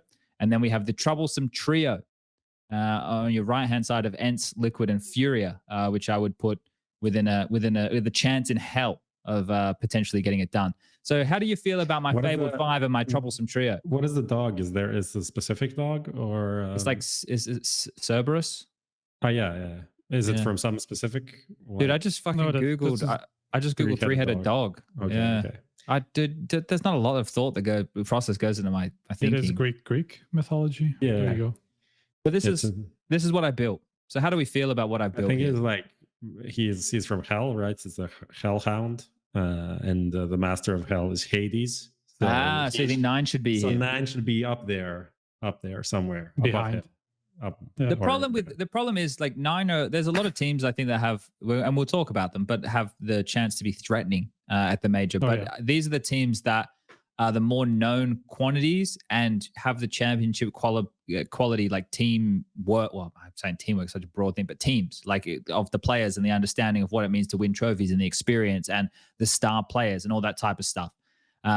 So these are the main teams that I have my focus on. Yeah. For you, Prof, it's 9. Is that the next team that would be? I'm saying 9 would probably be somewhere there in the next tier. I think Liquid is a big fucking question mark. Like they definitely are in this kind of dark horse situation, but I'm not really convinced by them this year. I hope that just like actually having a boot camp and putting in a lot of like all of their time of this year has seemingly has been just like all over the place, not really super focused on any of the events that they played.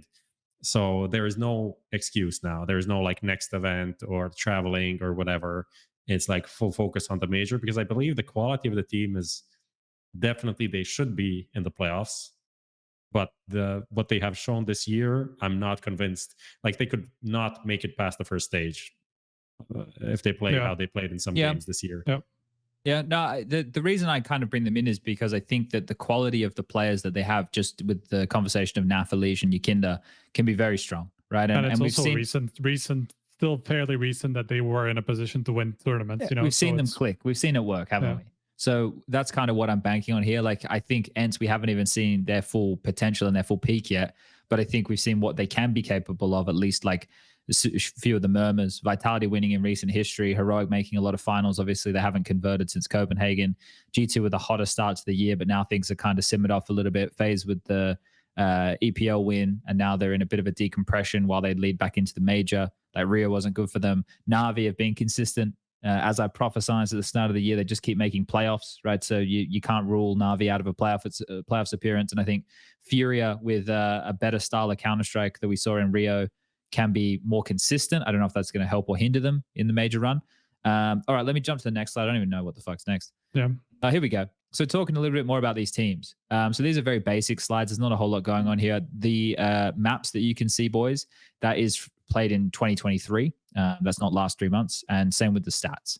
So hopefully that's right. So Yabby's played 56 maps because he was sick for one. That does make sense, right? Exist played it. Yep. Yabby's been the highest rated player for them in this year. Everybody positive from Heroic. They love a bit of Inferno, their most played map. Anubis, they're banning that bad boy out. And as you can see here, second place at Rio, second place in the RMRs, 5th to 8th. So that's playoffs for Pro League, second in Cato. And they qualified in the Blast Premier Spring group. Actually sad they don't play Anubis. Like that one map that they played, that was from the With World Finals, Config. right? With Config. But that was Uh, this year. They OG. played something since. They played something with Stownback, I believe. Okay, I need to look that up, because like in theory, I feel like the way they play CD sides could match up well for Anubis, because you need to be 'cause pretty they're- proactive. yeah, exactly. I think it could. I agree with you. I think that's probably the way that Anubis is heading. I guess it's just saying that they don't, and that could be one of the surprises of Heroic going into the major. Is this something you even want to flirt with? When your team is already in the legend stage, which we've established, you only need to win 2 best-of-1s and a best-of-3 to be in the playoffs, and then you need to win 3 best-of-3s in the playoffs. Yeah. So 4 best-of-3s and 2 best-of-1s to win the major. You don't need a lot of maps. They played Anubis against Navi in Pro League. It was close, right? Yeah. That was the playoff game that they lost. Oh yeah. Yeah, they love taking a risk, don't they? Like Heroic love taking a risk in the veto. I guess it makes sense in Pro League. You can be a little bit more risk takey with that. But currently the world #1 team are Heroic. Obviously, we know this is a team that is all 5 players, right? To make the fist on that hand and start swinging. And I have a difficult time putting anybody in a pole position for the major because I think it's going to be matchup specific with a lot of it. But these 5, this being the first of the 5, we're going to go over, and this is the fabled 5. Heroic, like, how many more grand finals are we going to see? There's three grand finals in a row. Well, not sorry, 2 grand finals in a row. And was Copenhagen? No, it's been broken up. I mean, they've been in finals for 4 out of the last 6 events, right? And they lost 3 of them because it's Rio, and then these 2 this year, Katowice and last year was the world, not the world finals, not the world final. Yeah, that's right. No, against Rio, outsiders. Rio, Katowice, and the 3rd one. Copenhagen. No, but they won that one. I mean, Rio major, and then this Rio. So 2 Rios. There you go. That's the other one. All right. Yeah. All right. Where are you guys putting? I guess we'll do our. I mean, you just have to. What? Go. Yeah, you just have to put them kind of like as the main favorites, even like just on paper, basically, not necessarily as. I've forgotten how to drink. Yeah, apparently. I think it's just because they're like sheer consistency. I think they are the team that is the most likely to be in a position to win it. Let's put it that way. You know, not so they're the favorite of the favorites, but to be in that position. You know, because they will always be far. You know, they almost never bomb out. They will always go far. They will always be in a position to be in contention. You know, but we know that the last step is what they're struggling with a little bit. Sure. But then again, you know, they weren't that far away from that title in 2 of those finals that they lost. So like, I feel like it's just like that one last step that they will. To be honest, like if you go back 2 years, it used to be playoffs that they sucked. And now in playoffs, they're usually pretty good. It's just the finals that they suck. So it's not like there is no change, no development. Like there is positive development for Heroic. They also beat FaZe in that grand final. So yeah, there's a chance. There's a chance, but things need to click. Like the way they lost some of these finals it's just a failure on all fronts, on all players, practically. Their map was pretty interesting, don't you think? Okay. Well, like it's Mirage, Overpass, Inferno is the highest win rate. Yeah, exactly. This is like my FaZe stacks. But that's the thing. Like they're probably going to get 2 out of these 3 pretty frequently. Most of the time, yeah, sure. Right? Yeah. Like there's going to be some anomaly teams where you won't get that. But you know, this is the thing. This is a team that needs to get across the line. Heroic don't win unless all 5 players are showing up. That no one is going to carry this team to a major victory. In my mind, across the course of the major. In terms of not really, when you say showing up, I don't think they need to be 5 players A game, but they need to be 5 players B game, and they can win. But they can't be like 4 players C D game or whatever, which happened in the last final. Sure. Yeah, no, I see that. All right, we'll move on to Vitality. Obviously, they just won Rio earlier in the year. They were in the Pro League finals as well. They were in the Katowice playoffs. So they went out there in the quarters. You can see within the year, they have only played 6 maps. They haven't experimented. You've got their permaban coming through of Ancient here, which is what they're going to be constantly removing, and their formulation of players and stats, which not everybody loves looking at, but Zywu is their biggest and best performer. Dupree, only with 46 maps, he took some time off for Pro League where Jack stood in. Yeah, so you can see the constellation is Zywu, Spinks, and Magix as the star trio, and then Dupree and Apex, a bit more of the supportive elements, finding their impact across the course of the game. How are we feeling it? Coming your way from Natu. Apparently you used an old logo events. Oh, I just Googled Ent's logo. So whatever exists on the internet, mate, this is like fucking scrap logo now. Because now it's just black. His kids are doing harder presentations in school than fucking I am here. So Natu needs to let me off the hook, mate. I spent all day doing arts and crafts, cutting shit up with Snip Tool and putting it together for a fucking 3-hour podcast. You don't use slideshot? I went the wrong way. I don't know what that is. Back. Anyway, you we're on should Vitality, learn. Prof. Tell me about their logo and why you love it. No, it doesn't. I'm It's not even the newest one either. Yeah, they all now Have you just seen like the new one? black. It's It's honestly not black even. It's the Isn't it gold? It's the horrible yellow one. It's just a fucking logo. I added some character to the room. I hope There you people go. like it. It's a I nice. couldn't one. It's recognize. There's like Copenhagen Wolves or some shit. No, I have which one? The gray one. The one on the right, yeah. The gray one is Bajini Puleni. This was a great Serbian team that that Madden, I'm pretty sure, represented for a bit, and has a crazy good logo. But you have to know some backstory to understand it. There's also Back to the major. Locastic Esports and We Play Academy jersey there. So it's What do we pretty think good. about Vitality, guys? We all know this story of confidence at Rio. Like, it's all about being a team and believing and confidence and all of that. That's the conversation around Vitality. Are we buying it? Is there enough in the tank here? I think considering what everybody else was saying, including Vitality, that they're like, we just know that this is not the tournament that we're just 100% full energy for and stuff like that. And that was coming from like 5 other teams after they came in from the RMR. I think that the field was definitely weaker in Rio. It's hard to judge just how much weaker, but it was very, very clearly not quite the same level of teams that they would have been if it wasn't for. Is that for you with less or more confidence for Vitality? Less. Okay.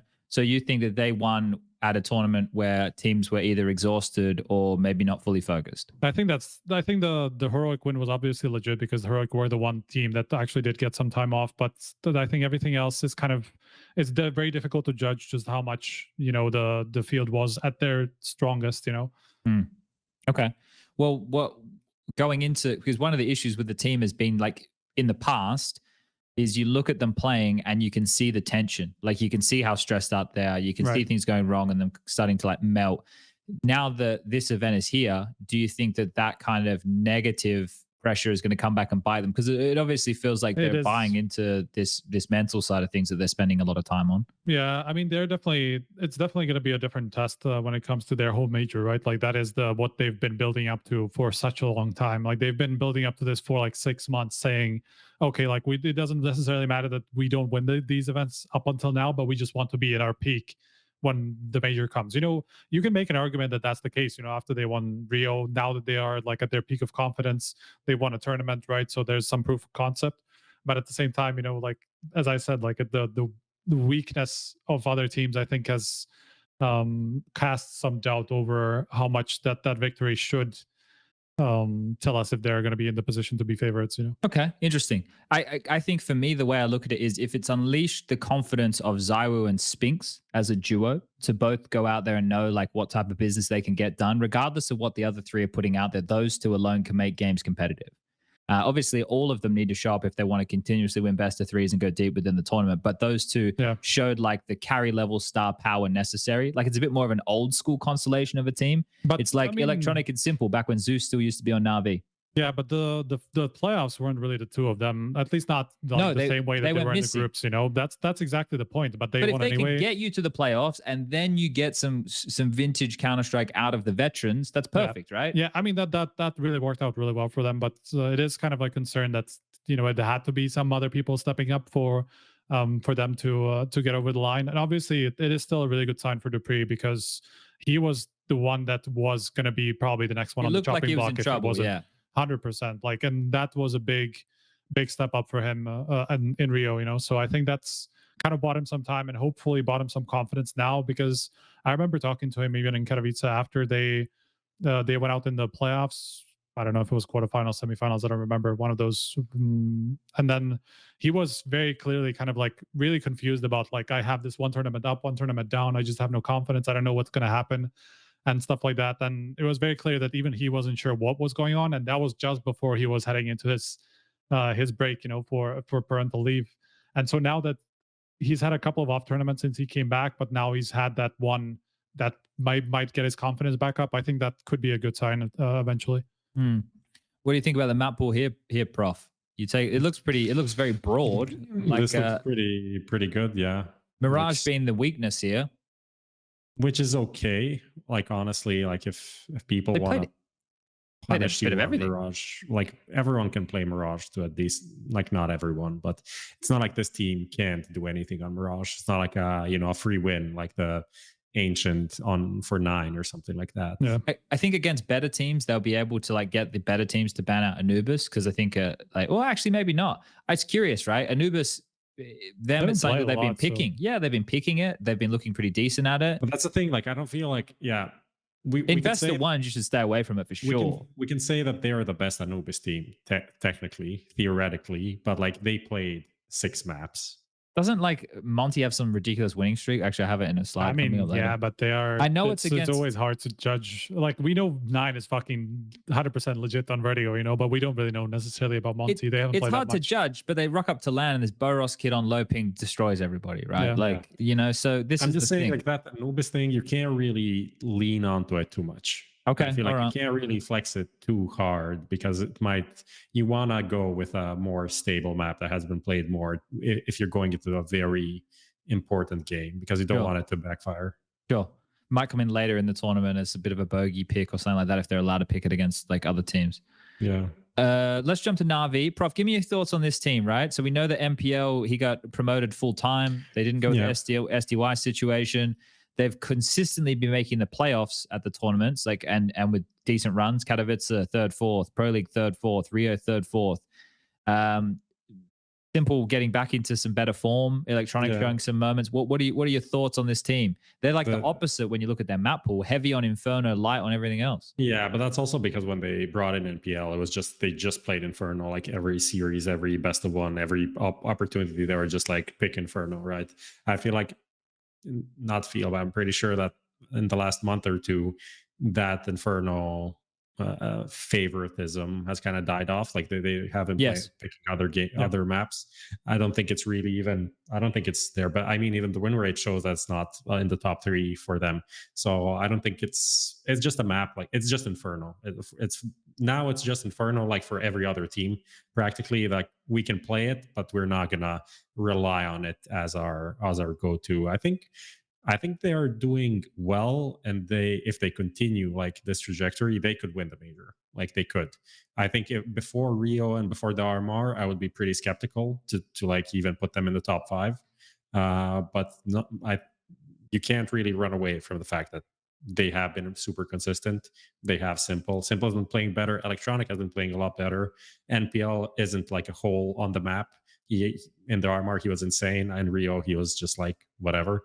And I think they have potential, right? I think the Bit Perfecto, some like position swaps are peculiar still to see, and I think we're all expecting to see like that old Bit from his rookie year and a half to show up, and I'm not sure that's going to be what we're going to be getting from him in this constellation. I think that's for me what might make the difference in the end, because I think as much as MPL went back to kind of like red numbers for Rio, he just didn't have those games where he just disappeared. And that happened all the time at the beginning. When he came in, he would just have one decent map, but then like next map he would just be completely gone. But then he had that RMR, which was obviously great, and then he had Rio where like his lowest rating out of those maps was like 0.80, and he always had something like 15 kills, in whatever it is, 20 something rounds. And that's still, you're still present. You're still always doing something. It wasn't like, they will exploit you. They will just find where you are and just go to that site, right? So I think that's how much he will be able to keep that up, and how much Bits can find a little bit of an extra level is what is going to decide for them if they can be in contention for the major or not. Yeah, I think here it's kind of curious for me, the bigger one, like because MPL has been looking much better in the last few events, right, than he did at the start of the year. Like his growth has been pretty good. So I think still there's probably questions around the true, like Navi right now look like they're having fun, right? That was one of the takeaways from Rio, that the mood was good and everything was quite high, and they're going to be boot camping now. This map pool being weak in terms of lack of officials is something that I think can come back to haunt them, but also something that would be good because they can maybe tailor their vetoes against certain opponents, or they could be working on one map, over another here. I think in the last 2 months, I think they picked like 5 different maps in the last 2 events or something. They've been experimenting a bit more, right? Yeah.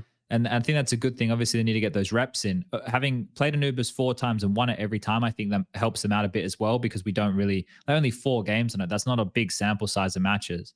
So it's going to be interesting to see with Navi. But this is the thing, like they're a stable base. You know, they're a strong base to a table. They're not going anywhere. They're going to sit there and they're going to hold the load, and they'll get yourself through to like a playoff contention. They haven't bucked the trend yet this year.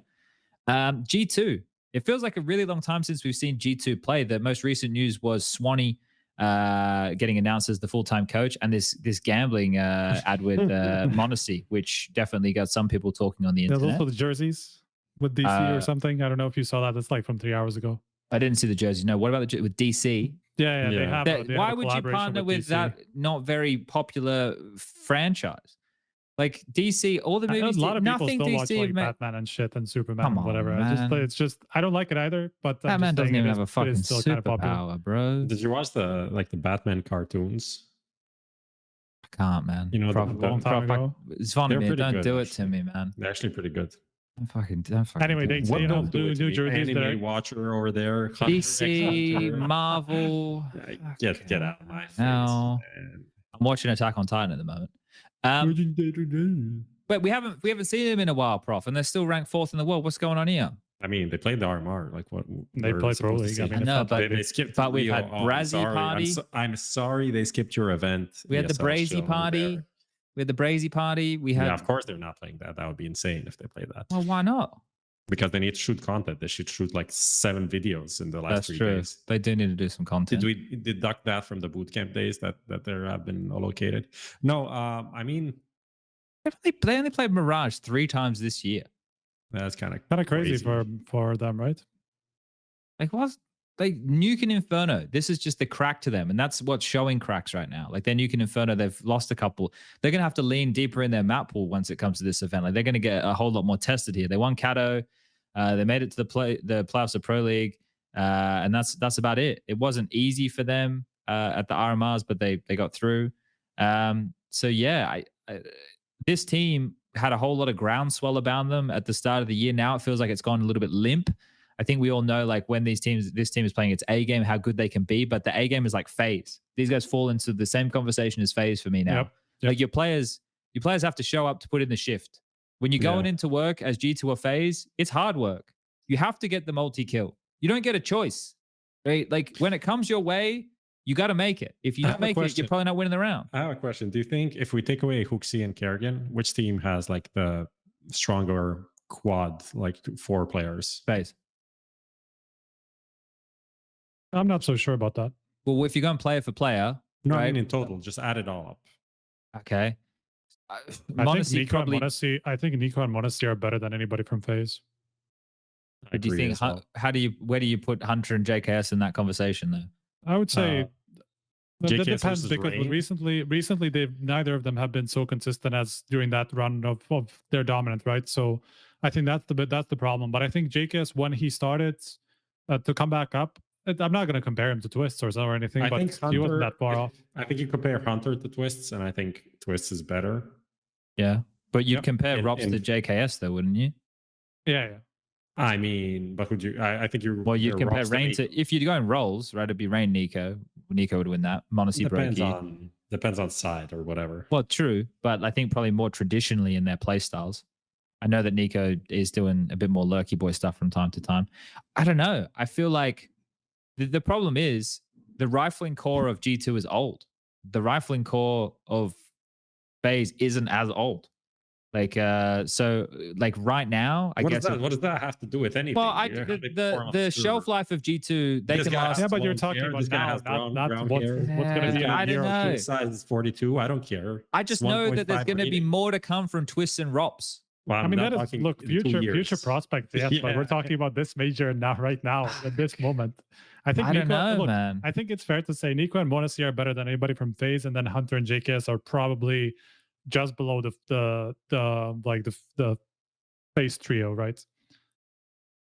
Okay, so you think it goes Nico, Monacy, then in any Then particular FaZe trio, order, then Robs, FaZe trio, Twist, then Hunter, Brokey. JKS, then Rain, then Hooksy Kerrigan. Okay, that's pretty Kerrigan, fair. Foxy, probably. That's pretty fair. But doesn't that mean that FaZe? So does 1 and 2 trump 3 to 5? Like, Or is it a considering, tie? I think I mean, I it don't doesn't know. matter. They are comparable. I You're don't think it picking matters. I FaZe, think and that's look, fine, and it's wrong. But we pick G2. yeah. We're- Look, I think you are 100% on point with what you're talking about. They are basically the same team with different players. I mean, they do play And a very slightly similarly, different map pool. and a slightly different map pool. They do play very similarly, and they do like to do a lot of the same stuff. They have just four strong individuals, depending on the day, obviously, sometimes, and that's just how they work, right? So How their cookies crumble. and also in terms of how they seem that G2 have now shown that they have the same propensity to disappear sometimes, even individually, you know, because we didn't really see that in that run where they won World Final in Katowice. It was always at least 3 people shooting, but then recently it's been just Nico and Monacy, and then sometimes Hunter would just join, sometimes JKS would join, and not so much all of them firing at once. Well, let's talk about FaZe as well, I guess, at the same time then. This is what their years look like so far. 7th to 8th in Katowice. I mean, they didn't make the playoffs. They won Pro League. First in the last chance qualifier. And 9th to 12th in Rio. Rops is their highest rated player, then Brokey, then Twist. That's what you'd expect. Rain, and then Carrigan. So similar constellations in terms of the players. If you go just compare the ratings, go back and forth, and you'll see how G2 fares much better. But obviously, FaZe hasn't been in great form. But this is how it is usually between these two teams. Yeah. And I think that having these two teams play against each other would be a fun match. You know, something that I didn't mention before when we had Cloud9 and Virtus Pro on the screen, and I want to make sure that people understand here I'm not just being a dick for being a dick's sake, but I think the Counter-Strike entertainment levels will increase by not having Cloud9 or VP at the major, which seems crazy to say, but like their play I don't know style, about the Cloud9 one, to be honest. I don't think they're boring. I just think that the slower games, right? Like, yeah, which does happen, which I'm not saying is bad. Like, I'm just saying it's not as entertaining. That's all I'm saying. I understand why it's played, and I understand the positives behind it, and I get it. And it's a very valid play style. It just, I think that it's not as exciting. It's not as rock'em sock'em. It's not as clutchy. It's not as retakey. It's not as in your face. CTX Axile brings some action. If he shows up. If he doesn't show up, then he doesn't. But when he does. Okay, and you better be watching when he does. You better watch. You better be watching. Lucas, do we have to run some ads? Maybe we do it after FaZe. Yes. And then. All right, you guys talk about FaZe. I'm getting another beer. Yeah, okay. I mean, be right back. Cool. You do that. Yeah, I mean, I don't think there's too much to say, to be honest, because they've just been so. But it's been for such a long time that the FaZe have been at the same position where they're like, we know that they are good. We know they're good, but somehow they are not being good. Yeah, it's pretty rough. I still do believe, obviously, that they're going to make a good run here, but it's also going to be important to build that confidence through games. And I'm actually very much looking forward to Kerrigan and seeing what he's going to talk about in interviews and stuff, because there's always something going on there in terms of like how he's going to build the narrative for themselves in this tournament, right? Because what are they, right? They Tweet are it in favorites, right now, but Prof. they've been sucking. Ask him what the narrative is. Tweet it in. You're right, though. You bang on. Tweet it in right now. Are they favorites? No. Are they like the underdogs? Are they? Is everyone underrating them? Is that going to be their like internal monologue? Is like everyone thinks we suck. Let's show them. You know, what is it going to be? That's what I'm looking forward to in FaZe. I hope it's the like we're just here to compete and fuck everyone's shit up attitude, because that would be the best. Because I don't think they actually have. I think Vitality obviously have a shit ton of pressure because ZywOo doesn't have a major. It's in France. They have built this team specifically for this major and for this year. Yeah. And it's time to perform. G2 always have pressure because that's kind of what they are as an org. And with Nico as well, it's like Nico, ZywOo, they need the major. This is the last chance in CSGO. Heroic can't win finals. Last CSGO major. Heroic can't win finals. FaZe have kind of already done everything they need to do. Like, what do they need? Who do they need to prove anything to? No one. They're just here to win. So I think that they can kind of harness that into like some sort of weird, no pressure, superpower. Okay. All right. I don't know if it's. I wouldn't say necessarily no pressure, but I understand what you mean. Nobody now expects them to win, but nobody's looking at them to say, okay, like now is your time to like. They're in same the as in conversation. Rio. Yeah, of But course. it's open for all 5 of these teams. Yeah, If yeah. anybody puts a label on any of these teams, right? Unless you're a mad fucking hatter and you're gonna put your house on the line, like, or you read the numbers of the universe and you think you know which one this is going to land on or something. There's no clear indicator. That's the reason that I picked these 5 to look at their map pools, to look at their results this year, to look at the form of the players. Like anyone can win, and these are only 5 teams I picked. There's more that could win. Yeah. Mhm. I mean, I had the same. I had outsiders the same 2 can't groups, win, Striker. So how does that make you feel? I mean, that's pretty good. Yeah, look at I this. mean, I just want to that's pretty good. look at this outsiders hater. They don't exist. I'm not anymore, a so hater. I'm just saying it's it's okay. not a very good it's not a very good playoffs run, you know, to look at. All right, let's do this. Lucas, you here? All right, run the ads. We'll come back and then we'll fly through the rest of this presentation, then get into some of our other obligations.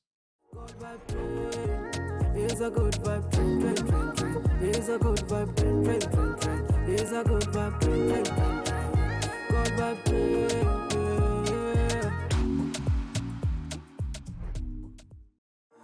Finally, I found what I was looking for.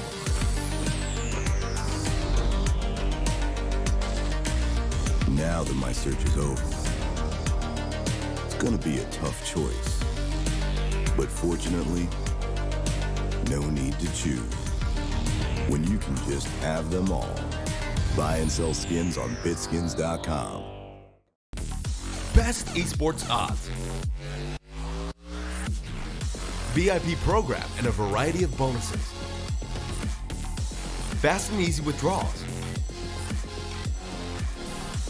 Bet on every possible CSGO match and tournament, as well as any other esports game. Only on 22Bet.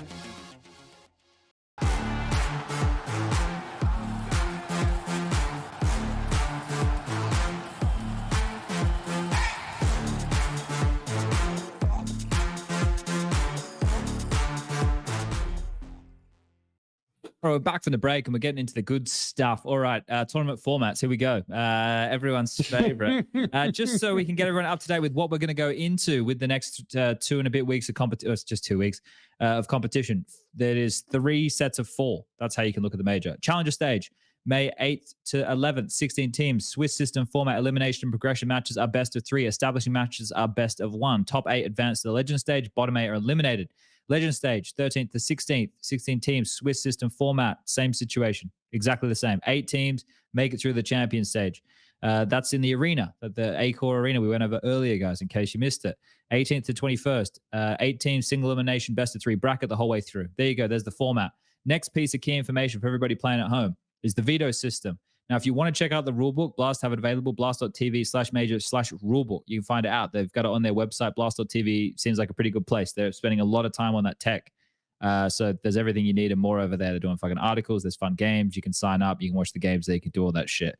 So Blast.tv. There you go. I don't work for them, so I just made some good money, I think, right there. They're going to send that check in the mail. Best of ones. Higher seed. Team chooses to be Team A or Team B. Guys, this is important because when you get to your matches and you're like, why did my team have to pick the side? Or why did my team not get to play on the map? That's me doing you, okay? So you don't need to do that. If you listen now, this is how it's going to work. Here are the seeds. I took this from HLTV. These cunts fucking did an article. That's the 2nd seed bomb so far. Now, Navi are the higher seed. I saw Exist make a tweet about Heroic being the 5th seed. I don't understand it. I'm not going to pretend to. I think the seeding system and the system to do with buckholes sucks. But I'm not going to talk about it right now because I can't fucking fix it. So here's the seeds.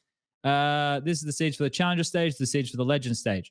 Here's an example veto that I did up, and here's the best of 3. Best of 3, you pick the side of your opponent's map choice.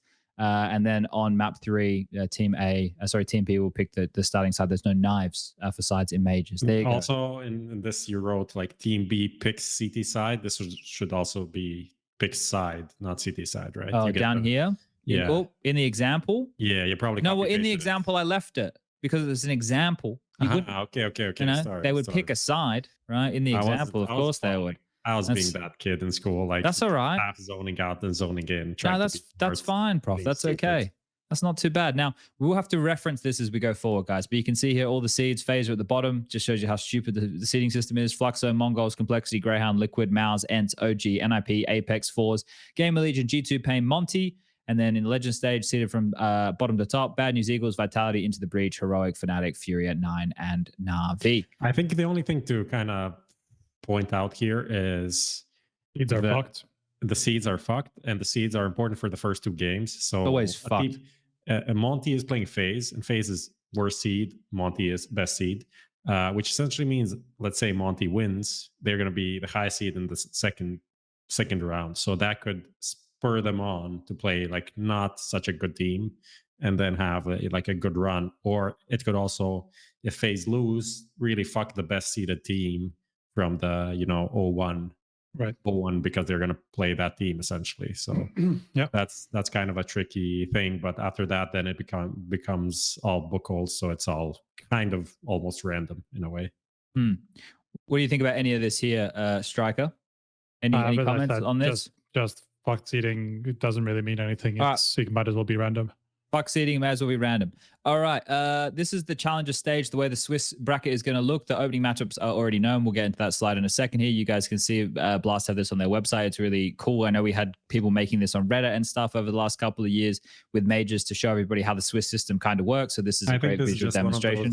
One of those pictures that people are like, oh, this is cool, but no one actually looks or gets any information from it because it's just so overwhelming. It's actually kind of shit. I think it's pretty good. Yeah.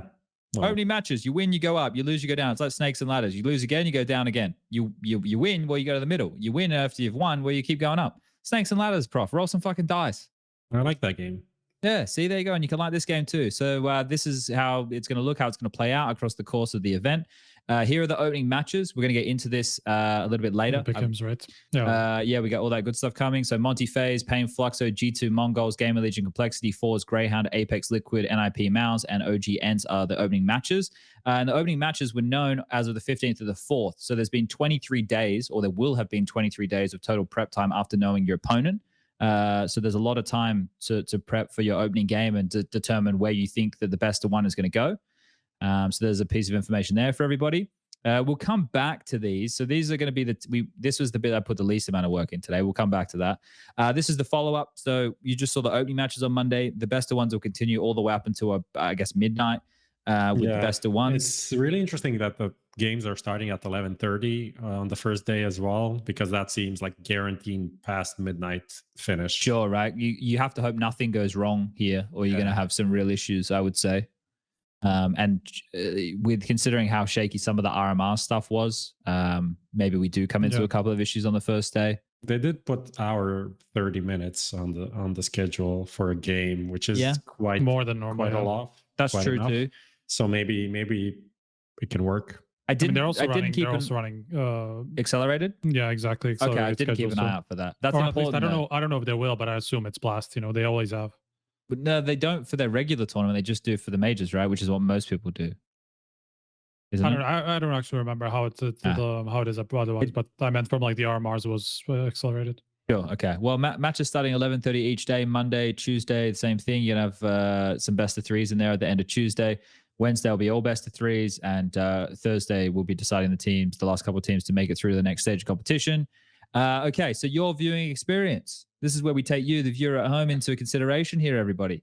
So first of all, we have your live streaming platforms of choice. You can head over to Twitch TV. You can head over to YouTube. You head over to Blast.tv. They would love it if you headed over to Blast TV. They're obviously trying to push this, right? There's also the Wonder Show that you can watch over there. That's true. They've got that Counter-Strike Stickle or Strickle or whatever the fuck it's called, game 2. Strickle. That's the one. On their website, as part of the FAQ, they announced that the English-speaking commentary is in the Aco Arena, which we knew that. I put a lovely picture of Launders and Scrawny here, just so you guys can stay familiar with your Blast commentators. You'll also be able to watch in-game if things are as they traditionally are with majors, which will be in Counter-Strike. You can see I put a Valve logo, and I've even put an arrow pointing to the Watch tab where you can watch in-game. So that's how you, the viewer, at home can consume the content. Look at that. So many streaming platforms. You can watch in Counter. It's fucking amazing. You can do the classic James Bardoff. For those of you watching in Go TV, I would recommend that you just watch whatever the fuck Simple and Zywi were doing, if I'm going to be honest with all of you playing at home. Some more information here. So I don't know if I gave Lucas access. Oh, I can show everybody. So this is something I found today, guys, which I really liked. It's Striker and Prof. I don't know who's responsible for this, but fan-bloody-tastic. The HLTV.org/major page. Guys, head over there. I'll fucking play this video of it right now. Check out this shit. Lucas, mute your mic, mate. I'm trying to do a podcast here. I got to listen to you coughing in the fucking background, man. Look at this website. Look at it all. It tells you how they fucking qualified. There's news articles. There's stuff about it. I found this after I'd almost finished doing the whole Splash document. You I was know like, that this has existed for like 2 majors now I had no idea. since Antwerp, yeah. I had no idea. Like a lot of the front page stuff I wrote, and then we also have like a text on every team. I don't know if you found that. If you actually go on teams, click on a team, you can find like a short history or Kind of like a synopsis something, of them. Yeah. synopsis of the org and stuff like that as well. Well, that's great. Everyone can find that at HLTV.org/major for all their major coverage. There's also pick'ems on the event page. We're going to do that shortly. You can see here I did like just a mock pick'ems because we don't have them out yet. The stickers are not available right now. So this is something else that you at home can do. Also, some other stuff. I think we should do this tonight. This is the simulation of how the Swiss bracket is going to like play out. Or if you want to make a fantasy roster, you guys know where to do that. Call your team Giuseppe's Fisherman, HLTV.org/fantasy. It's taken again. Oh, okay. Well, that sucks to be you, Prof. What else we got going here? Oh, this is important, everybody. This is from their Blast website, as Blast.tv website as well. I know people are going to be asking these questions. Can I bring flags/instruments into the A-Core arena? That's a great question, Prof. I'm pretty sure everyone that's watching now is burning. They need to know. Hear the answer. They need to know. Well, you are welcome to bring in A2 size team flags or messages of support. Handheld drums and other reasonably sized instruments are allowed in the venue, but are subject to venue security checks. Note, security will need to be able to see into the instrument. Now, you can find out about those guidelines and more if you head over to blast.tv. But here I have a picture of different sizes of paper for everybody. I feel this is quite important. An A4, guys, is what you'd use in your printer at home traditionally. They're going to allow you an A2 size, as you can see. So you're going to have quite a sizable upgrade available there with the A2 size. And if you wanted to stream the major from home, you can head over to blast.tv/major/community-guidelines. Can you talk for a second, Prof and Strike? I just need to grab something. Just whatever. Just talk about something. No problem. I mean, did Astralis actually win the Brazy Party? No. They are losing the second map now. But yeah, this is very interesting. I don't know. How much do you know about printers? You have a printer there behind you. What's your favorite format for printing? I literally never printed anything other than A4s. Yeah, it's pretty good. It's a classic. It's a standard. Because A1 is just for people who can't shoot. Yeah. I love my A1. I have one with an LGB sticker. All right. What did I miss? 2014. Prof plays with an A1 because he can't shoot. That's all right, Prof. One day you'll be able to shoot. You play A4, right? I saw your clip. Yeah, I play A4. I need the extra bullets because I also can't shoot. Yeah, I'd rather like get one kill than none with A1 than none, right? I just wanted to demonstrate for everybody at home. This is an A2 sized sheet of paper. So imagine me, I'm out in the crowd. This has been wrapped up for a while. I'm going, yeah, let's go, JKS. You can do it. Small. Right? That's not really a big flag, right? This is the size I'm permitted, as per the guidelines, to be able to take into the venue. This is an A2 sheet of paper right here. I just wanted to demonstrate that for everybody. Make sure everybody got it. I hope everybody got it. That's an A2 size piece of paper. So we put a lot of work in here today, guys. Even gone out and bought some A2 paper just Did to you actually demonstrate. go and buy that? No, I've had that in my closet for about 2 years. Why'd you have that in your closet? Because I was going to do like a vision board of how I can make my life better, but I've decided I want to be miserable forever. Okay, there's other fun facts coming out on the HLTV social medias. Here's just a couple of them that I grabbed over the last few days, like the major debutantes, the last team standing. This is obviously featuring NAVI of being all the majors. France being represented by Apex and Zaiwu. There's 25 new debutants on there. You can check all that out on all the HLTV stuff. I'm sure. What's the news looking like, Striker and Prof, in terms of what we can expect over the next couple of days? You mean features and things like that? Yeah. What can we, with the coverage, is there anything different that people can look forward to, or when are the articles rolling out? Or last time we did a lot of the major profiles. So if for a lot of these teams, you know, we were kind of considering doing that again, but for a lot of these teams, we already have them, and just to update them doesn't really make sense, you know, because that was a lot of work and we didn't have as much time this time. But we will have some individual features about some of the teams. One of them would be, I think, Monty with kind of like focus on Boros. There's like a nerds profile coming. A couple of more things with more like What are team they coming? focused I stuff. feel like there's not enough pre-major content. Like I'm hungry. I'm hungry for major. We literally content. just Not had an online tournament running for over a week. We had a little tour stop in Melbourne. That's We're doing a true, but, like, podcast but now I that's want- already I at want, 2 like, hours. Interviews, features, all of these things. There's something on blast.tv, but I'm not going to read that because it's biased. So I want like I only support independent journalism. Okay. There you go. But we will Alright. have in the next 5 days we'll release maybe 5-6 features, something like that. Maybe a bit And more. Valve might I don't release the remember right stickers, now. Striker, in the next 5 Yeah, days. they will. so. They will hopefully release the stickers. Who's going to but go first? There's also kind of like a conversation started that I put out yesterday about basically kind of talking about what you were saying already, at the beginning, having the big five and then a couple of other contenders and how we are heading into a major that is just impossible to call, So just kind of like a synopsis of what the last 4 months have been like, how nobody has really established themselves as a true favorite. There's no stake to the throne. Stake claim. I call the heroic interim kings. Okay. So that's kind of, they're just warming up the throne, So This is when that's that kind of the point. E-League, remember that E-League animated thing they had back, not E-League, Flashpoint. Yeah, It was animated and it was too like the Bring Me castle Horizon. thing or whatever. oh yes, it was so good. That right now would be That was actually that pretty type good. of video would be fitting for this type of an event because that's kind of what Yeah. it's like, right? Okay. But there's a But- piece about that already out, and then in the next 4 days we'll release a bunch of more stuff. All right.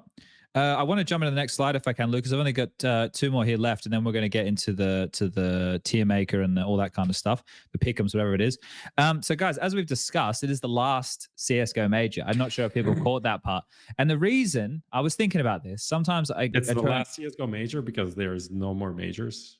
Well, no, Prof. There is already another major for CS2 announced Oh, in what? March of 2024. So there will be more, but basically I'm using this picture, which is obviously an artist's interpretation of what a giant, crazy sea creature under the ocean would look like.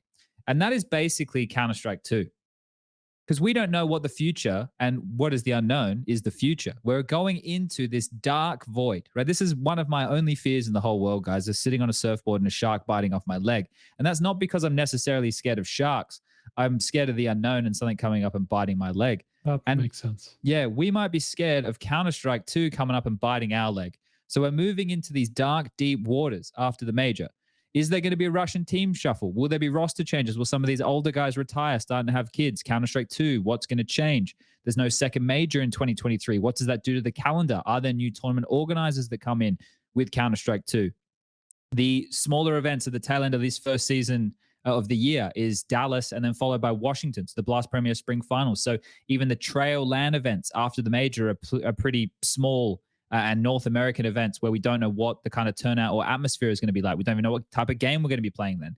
So this is the part of the show where I basically say I have been pulling the piss a little bit of like the last CSGO major, but as far as the reason that I'm not worried about the future is because I have faith in the future. I think for a lot of people, it's difficult to do that, especially when you're in like young and impressionable moments of your life. If you're a Counter-Strike player who's just recently in the last year or 2 years come to the top of the pops and the charts and you're in a better team or you're making progress or you're a bit more of a star player and now everything's going to change, this for you right now might feel like the absolute best opportunity for you to win a major and put your name and have it etched into fucking eternal glory of Counter-Strike. So right now, as much as, again, I've been joking about this last CSGO major stuff for the competitors, for the players, for everybody who puts, hours upon hours into competing against others and proving that they are better with the decision-making, with the quickness of their reflexes, just overall their understanding of Counter-Strike and their work. And this is everything. So the last CSGO major narrative is very much real. I don't know about the monster that lives under the sea, but I can tell you CS2 is coming. And yeah, I just wanted to kind of, I had a terrifying realization now that we're talking about this scary, scary stuff and sea monsters. Okay, tell me, man.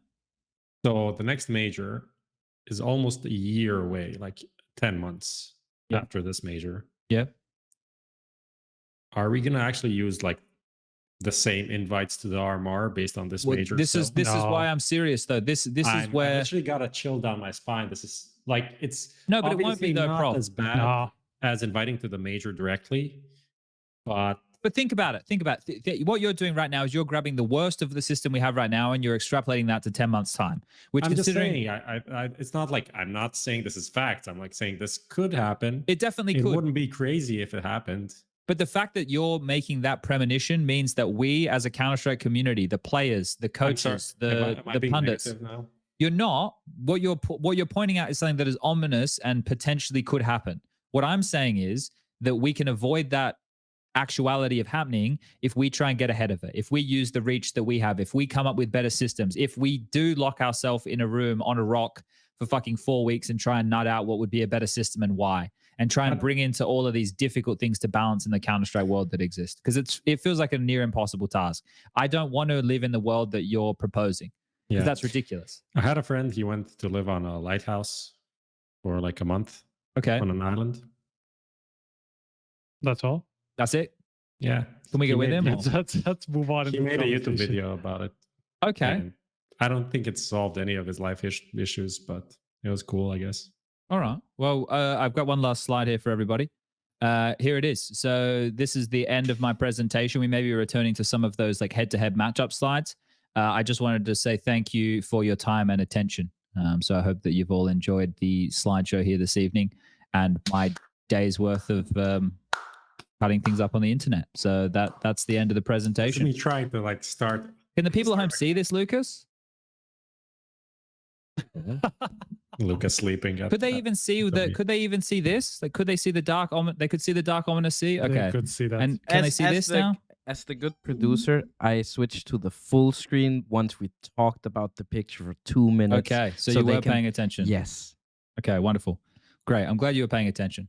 Okay, so yeah, that's the end of my slides. I know what we're going to do now is the pick'ems, right, on HLTV. And we can even do the major round predictor thing that I had the link for as well. I guess I can share my screen with I feel Lucas, like that's then going to take too much time and it's Do you not think? that fun. Yeah, I don't know. I prepared more stuff, Prof. We can do that. We can do that. I mean, well, we'll just see need to where we do it go. Kind of fast, I feel. Yeah, all right. Let's see where we go. It's just going to be kind of repetitive, and a lot of these are going to be kind of random, right? Not random. Well, you think, I don't know. Let's do it. Let's do it. Let's bring out the pick'ems. Yeah, the challenger pick'ems, Lucas, and we can talk through this, and we can see where we can land up. Because I wanted to do a little bit. Deeper analysis on some of it. An hour. It's not. No, we don't have to do it. We don't have to do an hour. About, like concise entertainment. Oh, it'll be entertaining. Don't you worry about that. I'm on my third beer. I'm on my third beer. Anything's possible now. We're getting people deep. actually thought that this shirt was a big egg, but it's not. It's Is it actually the sun? It Yeah. is the sun. I thought it was the sun. I didn't think it was an egg. As you can see here, there's like 4 people. They're playing playing with a ball In front of the sun. Or is the sun the ball? No, there's the small ball, and they're playing a game. It's called Pizzigin. It's a world famous competition. Only happens here in Split. But I thought it was pretty cool. I think it really represents the summer vibes that I'm getting into slowly now. I love me some summer vibes. What were some of my favorite vibes? Summer Vibes was the name of a festival we used to have back in Australia. Or maybe it was a CD you could buy. I'm not sure. I'm really not sure. All right, Lucas, are you ready? Oh, you are ready. Wonderful. Okay, gentlemen. Does anybody have an offering for a 3-0 or a 0-3 sacrifice that they would like to bring and offer up to the table here early? I do. All right. Okay, Well, try and convince the room here. You go first. I will go with the Mongols. As which?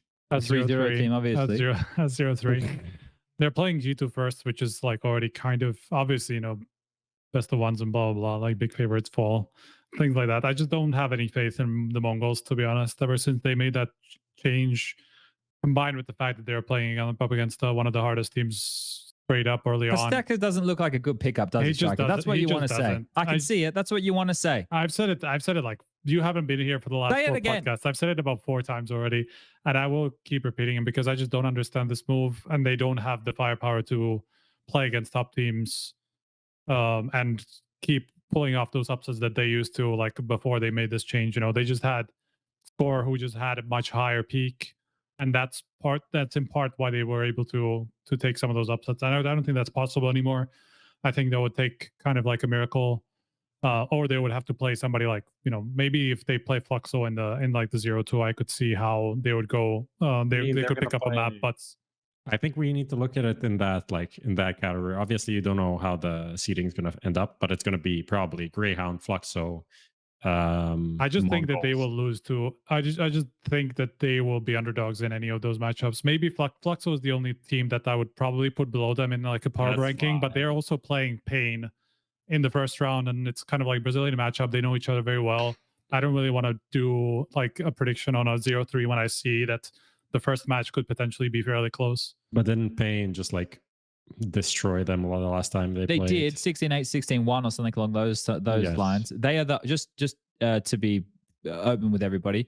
That was the only head-to-head in this year that we have out of any of the teams in the opening round. Everybody Okay. else doesn't have any head-to-head. That's why I'm feeling Pain is not gonna drop this. I think Fluxo is the worst team.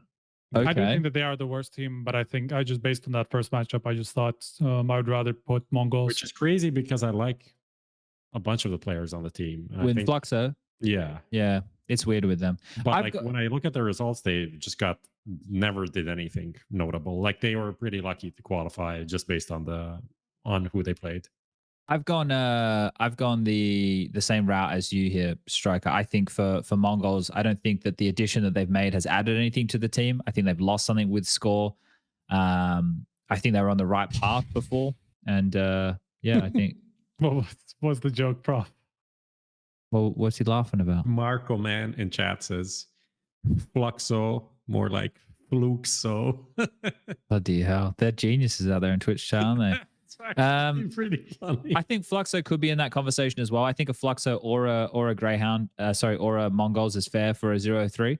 So I would put my vote with Striker right now, and the only one to Okay. disrupt would be you, Prof, and you would lose. I can't. Well, whatever. You're wrong, but it's fine. Maybe they both go with 3 actually. Yeah, either could be correct. It is possible, yeah. Yeah, I had Greyhound. I had G2 as my 3-0. I also Yeah. did that. That's fair. I know that it's not the way to like get you the diamond coin. I'm not playing for the diamond coin right now. I'm not playing for those fucking silly games. We are being hardcore, not hardcore, but you know, like. Well, we're playing to get everything hardcore right. is We're not playing the game to play the game. We're playing the game for prediction's sake. Yeah, Sure, to be exactly, right. exactly. So, is there any movement on G2 here? Are there any other names that people would like to throw in the hat? They're the best team here. Okay. They're the best. I team. mean, it's between them and FaZe, I think, because a lot of these other teams have like some awkward matchups. Like if you look at Ants, for example, they have OG in the first round that could just go either way, right? And there's like Mouse and IP, you know, there's like those. Now, obviously, it's not like an IP or like high up in the favorites or whatever, but like these matchups at the end are just making things difficult to pick them whatsoever. It's just very risky. So it's always going to be either FaZe, who are still playing a pretty good upset team in like a best of one scenario in Monty. So it's much more high risk. I see what you're saying. Than G2 would be, because G2 are playing Mongols, right? And as I said, I just don't believe Mongols have it in them to pull off these upsets anymore. So I think I do like G2 more than FaZe as well. I like that logic. What do you think of that, Prof? I didn't. I was chatting in chat, but that's all right. I agree. All right. Essentially, I was. You can just saying agree. If I was playing the game, I would go for like Monty or Payne as the 3-0. Okay, so you're trying to do something a little bit outside the box. Well, Yeah, G2 wins here. Prof doesn't. No, But I picked G2 for me as well. Okay. All right. Now this is where it's going to get real spicy. Are there any names on this list that you guys think are a hard lock that we don't even need to have a conversation about? That you just go, yep, they're I going to go make through. It. Yeah. Actually, no, but I mean, FaZe, surely. I mean, you can go FaZe, Mouse. I mean, FaZe, I think, So is quick on the mouse, bro. Really? What have they shown you in recent history that gets you dick hard about mouse? all of these 30 Keep maps GB that they James. Keep GB James happy, bro. What's making you dick hard about mouse? played. Nothing, but I think they're aside from that. Obviously, Rio they kind of shit the bed, but aside from that, they've been pretty consistent. So it'll do. It's not. It'll do in this field. I don't think this field is. All right. It is competitive. Yeah. it is. All right. It is, but out of all of these teams, I think they are one of those that like float towards the top, rise to the top. Okay. All right. All right. Let's. I would put Ents there. Yeah, I think that's fine. I would also put Liquid, but I know you guys aren't mega sold on No, Liquid. I like Liquid's line just because of they will actually have time to. It would be prepare for once. ridiculous. It would be ridiculous to not pick them here. Yeah, it would be ridiculous. I agree with that. They also Okay. don't have like the hardest matchup. They have Apex. Obviously, the Apex have been pretty okay, but it's not like one of those like a 9 or Monty, that really actually impressed us during the RMR. That they are like, okay, these guys look legit. What about fours? Is there any movement on fours here? I like fours. I think they're my like edge case team. Okay. I think we can get to them. Let's go to some of the. This is the thing. So I have Greyhound in mind, but obviously you guys won't have Greyhound in yours. No. Okay, that's fair enough. I won't even try and have a conversation about that. Who else do I have in mind? I think there's Monty. like OG is definitely like a shout, but because they've been decent at getting past these stages. They're one of the teams that has been playing the most. They have like 80 maps played this year. They've been kind of grinding. I think they should go through, honestly. I think in this field, they almost integrated themselves in this tier 2 scene now. I feel like they've been playing these teams more than they were playing, the NAVI FaZe and these guys. And they have a decent record. So for me, even though I'm not really excited about them, I think they should be on the list to go through. Yeah, I'm a little bit worried about the opening matchup because they're just like against GOG. It's kind of like a 50-50. It's going to be pretty difficult, and it's quite likely that they will just go down off the bat. But I still think they're decent enough to make it through in that field for sure. Yeah. Okay. So wait, this is OG or ENCE we're talking about? OG. Okay. So I'm on the fence. You don't want to put OG because no, but the two of you, no, that's fine. Put him in, because as I said, I have Greyhound. So like, who am I to fucking? Yeah. Who am I to say anything? Who am I to even open my mouth? I'm just some fucking guy. What about OG, not Nip? That's all right, Lucas. It's all right, man. It's getting past your bedtime. What about Nip? Let's talk about Nip. You guys talk about talk about Nip. It's a really tough one, man. I think that they're on the right path, right? Like they looked better, but will they look good enough to get through? I always just keep returning to, but on paper, like the firepower, these players, I think that their floor. Oh no, their floor is pretty low. We were having this discussion, and I was being convinced that this team is actually the players are actually not good. Apparently, let's just devil's advocate, putting on like devil's advocate tie and suit, and have my devil's advocate briefcase coming here, opening it, putting out the devil's advocate file, reading from it. Brolan, I'm gonna say the Krieg thing. Oh no. I think it's overplayed. I think he was good after the Krieg as well for a short period of time. But the teams he was in, not really good. And he has not been good for quite a long time, actually. In NIP, not really ever really lighting up anything. They're not in my top 8, if I have to be honest. Rez has been moved around. He is not really delivering this year. Not anywhere near what he was like early last year. Config finally played something in Rio. We gotta give him that, but he's also hot and cold, so it's not really a stable thing. Like Rez and Brolan, like the best Swedish duo. These two guys in the last 9 months have done nothing, like realistically. So is it Alexi B's fault? Are these players just actually not good now? I think there's been a lot of stuff that they've come on over as a team, and they're finally settling in now, but I don't think it's all going to come together for them here at this event to be able to get across the line against some of this field. I would put fours and I would put Monty ahead of NIP. I haven't even thought of it. Like I thought, but not really about putting NIP in. Like for me, they're not in the discussion. My thing is like their results are still pretty decent if you look back. They play against through good all teams. this stuff. So like it's hard to make a really good case for them not making it. But I agree that they are kind of somewhere on the edge in my eyes. I like that imagine this, right? So imagine this. Bunnyverse is upset at us, right? But I want everyone to picture this because I'm not getting upset at Bunny. I think this is great. Has Bunny ears. I think this is great. Last 4 losses for NIP: Heroic, Navi, Fords, Vitality, beating everything else in front of them. And says we're jokes. But can you so Bunny's throwing the popcorn at the screen, fucking raging on the key. Bunny's letting us know. But that's the thing. Like they get more. Did you say? I mean, it was the best of one, to be fair. But they get more opportunities, right, to play against good teams more often, right? Yeah, they lost to 9. They beat 9, which should not have. I mean, they happened. should Nine not should have beaten them. 9. Yeah. 9 should have beaten them. 9 should never have lost that series. Yeah. But that's what happens it's when a you're not win. experienced. It's a win. It's true. It is a win, and you can't argue with it. It's fucking it's settled in. I don't know. I just don't think that like you're not getting what you should out of those players with that type of experience, right? You're not getting what you should, and Look, I can't tell you the reason, and I can't give you the excuse because I'm not there. The only team that Yeah, I was just gonna say like, there's always some sort of an upset that happens. You know, it's never all the top ranked teams that will make it through. And I think out of the ones that are kind of like, well, let me see, actually, ranking wise, I don't know how they are faring in that. Are they kind of like middle of the pack? Yeah, actually, they are.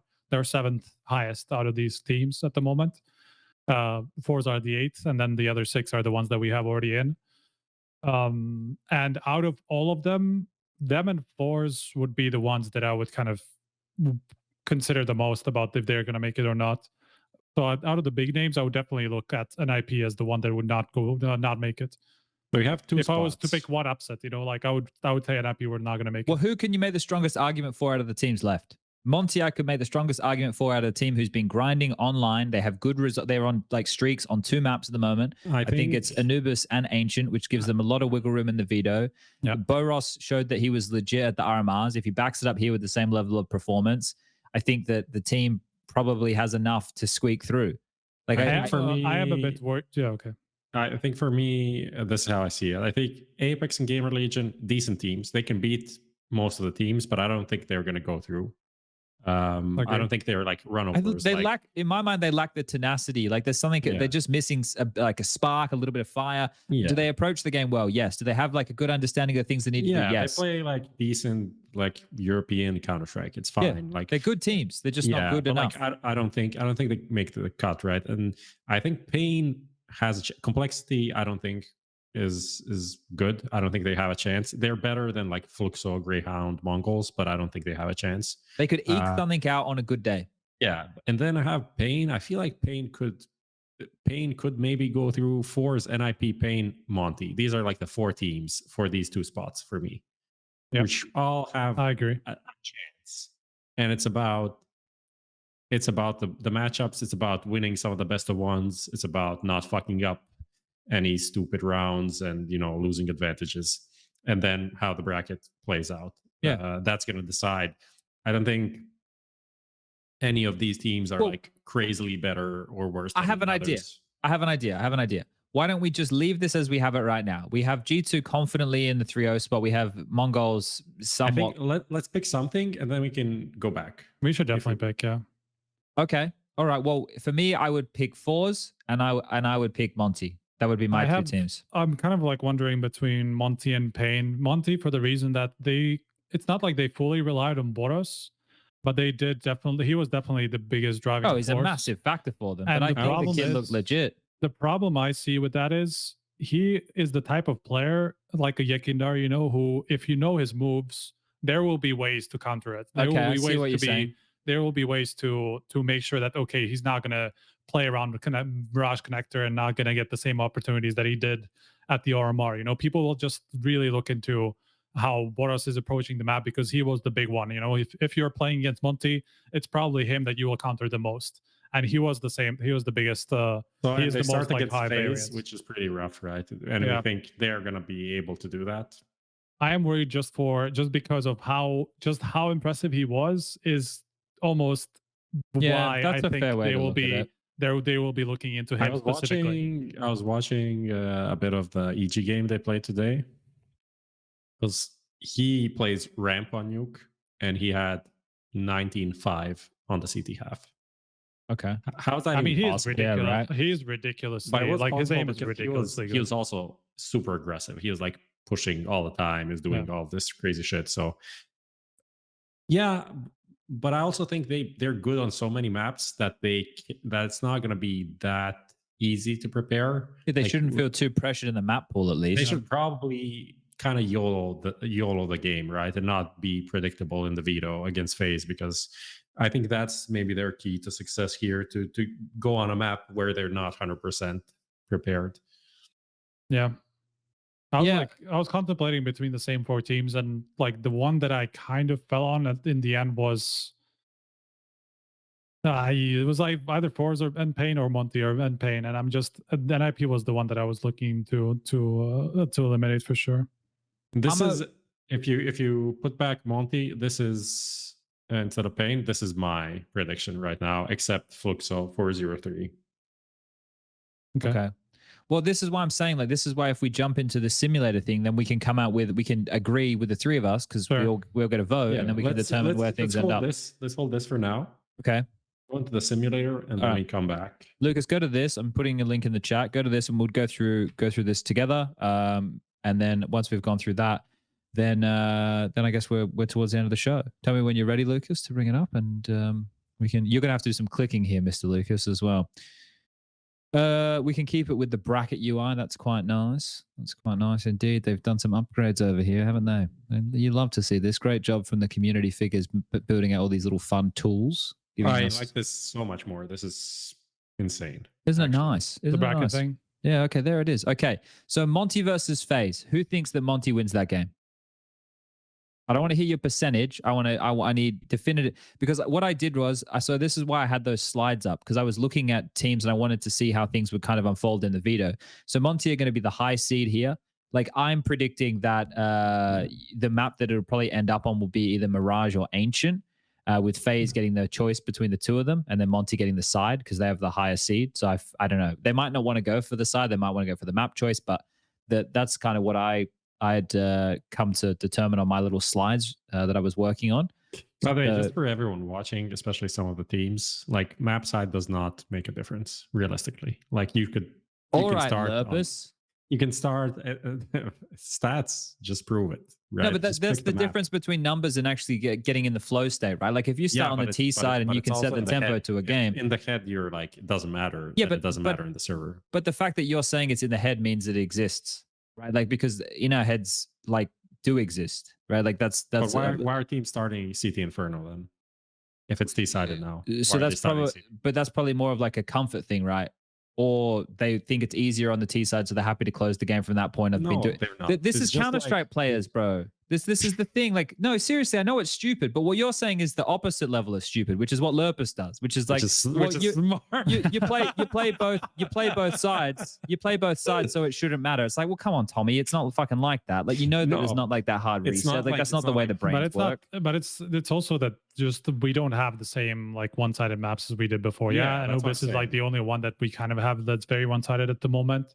But even that, it's not like a lot of it's 55-45 or 60-40. Like that's like stuff is halves, like, it's not like you're just going down and like you're going to get 14-1. Yes, we've seen some of those halves fairly recently, but it just doesn't happen much. For stream, we should switch to the old school style of this. It'd probably be more visually appealing. Because you can't really read anything right now. It's a bit hard. Just hit classic UI, Lucas. It's ugly as shit, but it doesn't really matter. Okay, so we're going with FaZe. Unfortunately, yes. I want the record to show that I'm thinking either Ancient or Mirage, and we'll see if I'm right or wrong. Can you just read through the classic, and then if someone disagrees, we can say stop. Okay. Pain over Fluxo, G2 over Mongols, Gamer Legion over Complexity. That's a 50-50. Could be. I just don't have a lot of faith in Complexity at the moment, so I would keep that actually. Me too. That's going to be interesting because the bans over there is Mirage going for Complexity, Anubis getting removed from Gamer Legion, and we know it's a best of one, but that's kind of nice because Complexity are on a 5-map losing streak on Anubis right now. I'm trying to just see where this will end up. This might be like an ancient finish, or there's a couple of choices here between the two. Probably not Overpass, probably not Inferno. So either Nuke, Vertigo, or Ancient. I don't know. I would just say Complexity. It's not that I dislike Gamer Legion or anything like that. It's just I don't have a lot of faith in either of them. That's the problem. Well, let's stay with Gamer Legion then. Yeah, they're the favorite, right? They're not ranking wise. They wouldn't be the favorite. They are seating wise. Okay. Ranking wise, they're like 10 spots ahead. We'll go with seeding. So FaZe, Pain, G2, Gamer Legion, Force or Greyhound? I'm going with Greyhound here, but that's because I'm delusional. These two teams. Force. Yeah, of course. Surely. Apex, Liquid. Okay. NIP, Mouse. I would go with Mouse, yeah. And OG Ents. Ents. Okay. So change. Yeah, there you go, Lucas. You're paying attention. It's fantastic. All right, round 2. Pain, FaZe. I'm going. So we go FaZe, win that one. G2, Liquid. Let's go G2. Sure. Like it could, there's a chance, but let's go G2. There's a chance we can do it. Gamer Legion, Mouse. Mouse. Mouse. Okay. Is the A-Core revenge arc? Well, it could be fun. Fours, Ents. Ents. Yeah. Okay. Ents it is. Monty Fluxo. Or Monty. Yeah. Apex Mongols. Apex. Apex. NIP Complexity. NIV. So, All right. yeah. Let's just keep it. Let's keep Yeah, it bread and we butter. can keep OG Greyhound. Come on, boys. Give me something. No. Might let him win again. Okay, Nope. fair enough. All right, round 3. Ents G2. Let's go G2. Yeah. Yeah. Hey, We get the best of threes. Mouse FaZe. We go FaZe. Oh, FaZe. Last time they played, Mouse won, but Don't worry about last time. This is this time. This is this time. Yeah. This is this time. Liquid OG. Let's go Liquid. For fucking God's sake, let's go Liquid. Yep. Monty Apex Monty. I think so. Yeah. Okay. think so. Pain NIP. Ooh. man, that's the one. That's the one that I would be like. I should say paid because I said I would eliminate that IP, but it's a hard one. I'm giving it to Pain. What is the map pool? I'll go with Pain as well. Who cares what the map pool is? Yeah. I should. I mean, I like. It's also best of one, so they should be comfortable either way. Like, yeah, you can ban out a lot here. If Pain can get it to like a Vertigo, I think NIP wouldn't mind a Vertigo actually. If Pain can get it to like a Vertigo or like a Nuke, they're probably pretty happy. I would imagine they were happy with either of those. Okay, so we go Pain. No, let's Yeah. go pain. Okay, cool. That's an upset. Game of Legion fours. Fours. Yep. I think fours, even though could be also go anyway. Mongols Fluxo. Oh no. Maybe It we does need to end up change this way. Fluxo to the 0-3. Yeah, Fluxo is the new 0-3. I'm telling you guys, 0-3 right there. But I mean, there's a lot. Isn't there a lot that could? Make Yeah, a lot points? could change, right? But if We it don't know goes if the this way is we the- predicted so far, it would be Yeah, Mongols but we Fluxo. never. The matchups never go the way we predict them. All of them, like it's impossible. All right, well, let's predict now. Mongols or Fluxo? Mongols. Mongols, I guess. I don't know. Okay, Greyhound Complexity. Greyhound. Did they play any time recently or anything? Yeah, they I don't fucking give a fuck. Let's go. they played in Melbourne. Oh and yeah, they lost to played Bad News Melbourne, Eagles. and Greyhound beat them, right? They won one map and lost Yeah. the other two. So Josie. what do we want? No, it Greyhound or should be Complexity? in theory. Should All be right. complexity. Fine, I don't mind. Whatever. Ents Pain. Ents. Yeah. I think Pain could win that series, but let's go Ents. Mouse fours. Mouse. Okay. Liquid Monty. Bloody hell. Man, Well, they can play Anubis. There's no issue. Like, it's a best of 3. like If Monty Liquid, we gets- just have a lot of faith that they are actually going to be good. If Be good Monty based get on not here- much. If Monty get here, Monty win this. Okay. Monty over Liquid. I'll take it. I'll take those. I'll fucking go with it. Why not? We can predict an upset. Honestly, like why not? All right. Game of Legion Mongols. Game of Legion. Yeah, I like that. Okay. Apex Complexity. I'm Okay. leading I'll go with Apex. complexity in that one. I'll just go Apex because we've been going the favorites. So Apex win that Okay. one. NIP OG. OG. OG for me. Isn't that like a? Don't they play all the time? I feel, wow. Yeah. I don't know. Or is that the Regardless, same one doesn't I matter. said they play all the time last time and it was not the case at all? We can Yeah. go OG winning. Okay. Final round. Liquid Game of Legion. Let's go Liquid. Liquid, yeah. Fours OG. Oof. Oof. I'll put OG. I'll put much as- fours. As much as like OG have like I don't understand why this kind of works, but it just works. And I feel like it's like OG are just not that bad. So I'll do OG. Prof, you get the decision here. You either get to pick OG or fours. We're split on the votes. Jesus Christ. They did play, by the way, NIP OG played 3 times in the last 2 months. NIP won every single time in series. Obviously dear. not going to win this time, though. No, we've decided. I'm going to lean to fours, actually. Fours win. Wait, and as then, far as OG, I said OG, but I do agree with you guys. Yeah. and then finally Pain Apex. Pain. Prof? This is hard because like I'd like Apex. I don't think Apex are like trash or anything, but Pain have played some decent like tier 1 opposition. So I'm feeling Pain just a bit more. Okay, I'll go with Pain as well. I like Pain. Which would mean that the 8 teams progressing from the Challenger stage would be FaZe, G2, Ents, Mouse, Monty, Liquid, Pain, fours. From our little we quick... had instead of Instead OG, of we had OG Pain. campaign, yeah. I think that's fine. I think our list is fine. Honestly. Yeah. Well, if anybody wants to do this for themselves and do the predictions, it's major.ieb.im/23 Paris. I'll put it in the chat right now if anybody wants to do that, or you can do the pick'ems over at HLTV, or I'm sure that Counter-Strike will be updating shortly and you'll be able to do it in game. I did spend a little bit more time like theory crafting some vetoes and that kind of stuff, but I didn't really finish it, so we'll leave those slides. It was just comparing like the teams in the map pools and maybe where the veto would end up, which is just wild speculation on my behalf. But if you can narrow it down to the 3 maps that it might be in a best of 1, then you can start doing your prep. And as I mentioned earlier with one of the slides, the teams have had 23 days of knowing who their opponents is going to be. By the way, I don't understand. I'm not necessarily sure I agree with that. But the problem is because of the way the system is done. I mean, I with know the that seeding, you will just know immediately because of the system, but I'm just not sure how I like this well, we much could prep. tweak that. We could tweak it so that that doesn't work out that way in the future, right? Like, for example, should this is a conversation for another time. I'm not even gonna. I think. Hold on. I was getting some messages from Jason and Yanko because Jason's traveling at the moment. So we were talking about when we're doing our next podcast. What did we say? What time did we say tomorrow for the podcast? And then Jason replies with 8:30 a.m. your time. So 8:30 a.m. I'm doing another podcast tomorrow. So maybe I can talk about the vetoes there. There you go. Yeah. Less than 12 hours. Use all the boring talk. Want to get some questions? Yeah. What are the people at home saying? What are they saying? People Mahone saying, I'm going to send you the tweet so you can look through the tweet while I look through the Instagram questions. Okay. Does that? You guys hate NIP. Playtime. Why though? They are better than you think. Playtime. Just look at recent matches. I hate that you guys hate them.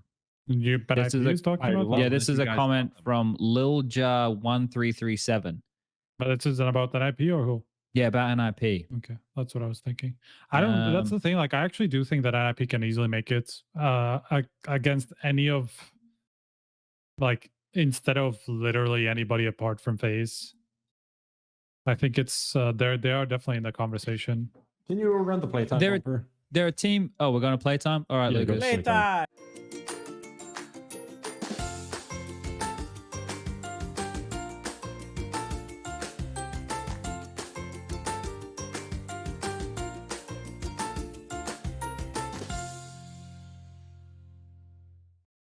All right, we're back and we're in playtime. Got a couple questions here. SPUNJ, why are you sleeping on Cloud9? Because they're not in the major. Odd Expert, have you considered going bold? I did, and then I got a hair transplant. We'll do another podcast about the update at some point soon. Prof, what actual questions do we have from people who are a little bit more sensible? What do you think about this? If we should go into this, can you guys do a best players for major draft? Like, who would you rather have on your team to win it? If we were making like a star team, like a major team we should make? No, just if you could make a team right now to win the major. Simple, Zywoo, Nico. I don't know, a couple of people from FaZe, I imagine. Again. Maybe, who did I say? Simple, Zywoo, Nico, Rops, Twists. Could actually, there's actually a world where that kind of works. Calling. I don't know, man. Who cares? They just shoot people. You don't need to fucking. That's like everybody's just guys. Don't be. Just shoot the people, man. People like no in-game leader. Yeah, because it's not a real question. That's the problem with these questions. Yeah, what I want to do is I want to merge simple. But actually, let's just talk about it for a second. Fucking Zywoo doesn't want to op. He's been like, he doesn't say anything. But the one thing that he's been consistently he doesn't need to. That one thing that he's consistently saying is like, I'm a better rifler than I'm an opper. There was that question. You did it with him, right? The Capybara challenge. Yeah. It was like, are you the best opper in the world? He's like, no. But he's maybe the best rifler. So it's something like that. It's like, he's the opper. That's yeah. He said that he thinks Shiro and Simple are better than him, but I think Apex said that he thinks Zywoo's a better rifler than them. Yeah, right. But essentially, like, he's also like, his opping kill percentage is not that high compared to like real, because he just doesn't op on some maps halves at all. Imagine, like Vertigo, he doesn't op basically. Imagine that world. Imagine a world where like Monacy opping and Simple and Zywoo on the rifles. Jesus, yeah, why not? Christ. I can make it happen. It's possible. We can work something out. Zywoo is just fucking ridiculous on rifles. Hater. What the fuck are you talking about, bro? I'm not the Zywoo hater. Who are you talking to? Ghosts or what? Some guy. Yeah, some guy listening on a podcast while he's walking in a forest somewhere has just heard you go, "I'm not a Zywoo hater," and go, "Did the podcast skip? What did I miss?" Did you someone getting someone in chat? you're very Yeah. helpful. I for think all the I mean audiences. Zywo could easily just fucking rifles. Like the guy just kills people so fast with a rifle is insane. Like What his do we got? accuracy, Thoughts his on the accuracy, even Jack not situation? headshot What's the accuracy, Jack but like, situation? oh, What's the What? Jack situation? And Jack's it's not even a situation? conversation. Anyone mentioning Jax's name and Vitality in the same sentence, that conversation needs to end. When are the Washington tickets going to go live? Don't know. Can't tell you Who anything cares? to do Who with cares Blast. right now, At this honestly. point, I guess they're just like focusing on the major, and then they're gonna sell these. But like, Probably. considering how American events have been, it would be great if they put them out like Yep. yesterday. Yeah, well, they're going to be struggling with no North American teams. Yep. Why does CSGO pro scene seem so much dependent on a duo? Zywo, Spink, Shiro, Axar, was it always like this? It's less dependent on that now than it ever has been, but star players are always going to be star players. Like, that's just what's going to happen. There are players who are just better, and they're going to have more highlights, and they're going to do more exciting things, and they're going to make us get more excited more often. And that's what makes them a star player, right? Is the fact that they can deliver on that. This is one of the things with But Counter-Strike. it's also like Counter-Strike is it's also positionally dependent, and this You is have the to thing be that's able to execute in the position, though. That's the difference. that is the thing. But it's also like, oh, you should nerf the op because all the best players are oppers. Is because we look at kills in Counter-Strike, and that's what wins rounds. And it's like it's the same thing about talking about football. It's like, oh, strikers are scoring goals. overpowered. Yeah, because yeah, they yeah. score goals because like you literally put them you give them the best gun. You put them in the position where there's the most action. You support them with the most utility. Of course, if they're not getting the most kills, then something's not really working right. It's not the They're problem not delivering in their role. op. It's literally how we play the game. And yes, it is kind of fucked that you think about it, they're doing the most, therefore they're the best. But it's the same bias that exists in every sport where there's like in football, the best player of the year is always going to be a striker. Like it's very rarely like they had like two defenders in But it's even in the way we watch the 25 game, though, years. Prof, though. Like, your point is backed up by the way we watch all these games. We follow the ball. Like, we follow the objective. It's the same with Counter-Strike. We're looking for the next skill, the next frag, the next frag. We're not, like, our observers do very good jobs. We have very good teams of observers. I always love to give a shout out to the people like Rush and Jakey and Chev, and then you have all the guys alongside them like Bastion and MC and J-Raz. Like, the list goes on. But these guys here are meant to paint a picture of a very complex game. And that's the same thing statistics are meant to do. It's meant to paint a picture of a very complex game. And it's difficult to do justice to all the parts of a matchup. But the people who are going to get more hype, it's like in a band. The fucking lead singer or the lead guitarist who's popping off and is jumping on speakers and smashing shit and going wild, he's going to be getting a bit more than, you know, maybe the guy who plays the fucking tambourine. He's just, you know, he was there when the band started, but he's not like slaying. He's not jumping around. He's not the front man of the band. He's you know, probably not fucking all night long. It's not going to happen. The same with Counter-Strike. Like, you've got players who are going to get more notoriety. That's why somebody like Twists, I know he hadn't had a very good performance recently. Rio was really bad for him, but he's a player who, not always towards the top of the stats, but a player whose impact I can recognize. Like, I know how instrumental he can be to a team like FaZe. And that's where it comes up to people who, you know, the pundits and the people who are doing the job around the scene to bring the value there. Like, I think that there's obviously more value that can be brought to things in a big way and help the viewer understand. Like, Counter-Strike is such a nuanced thing. Like that video I made of that FaZe B split versus Vitality video, Prof. Did you like it? The music. Oh, thank you. The music. Thank you very much. Actually, you know what? The people are like, oh, what is this music, bro? Like, you need to push the boundaries. You need to experiment. You need to bring something new. And you did that. And I love it. Yeah, I went for like I want to get a bit quicker on my editing here.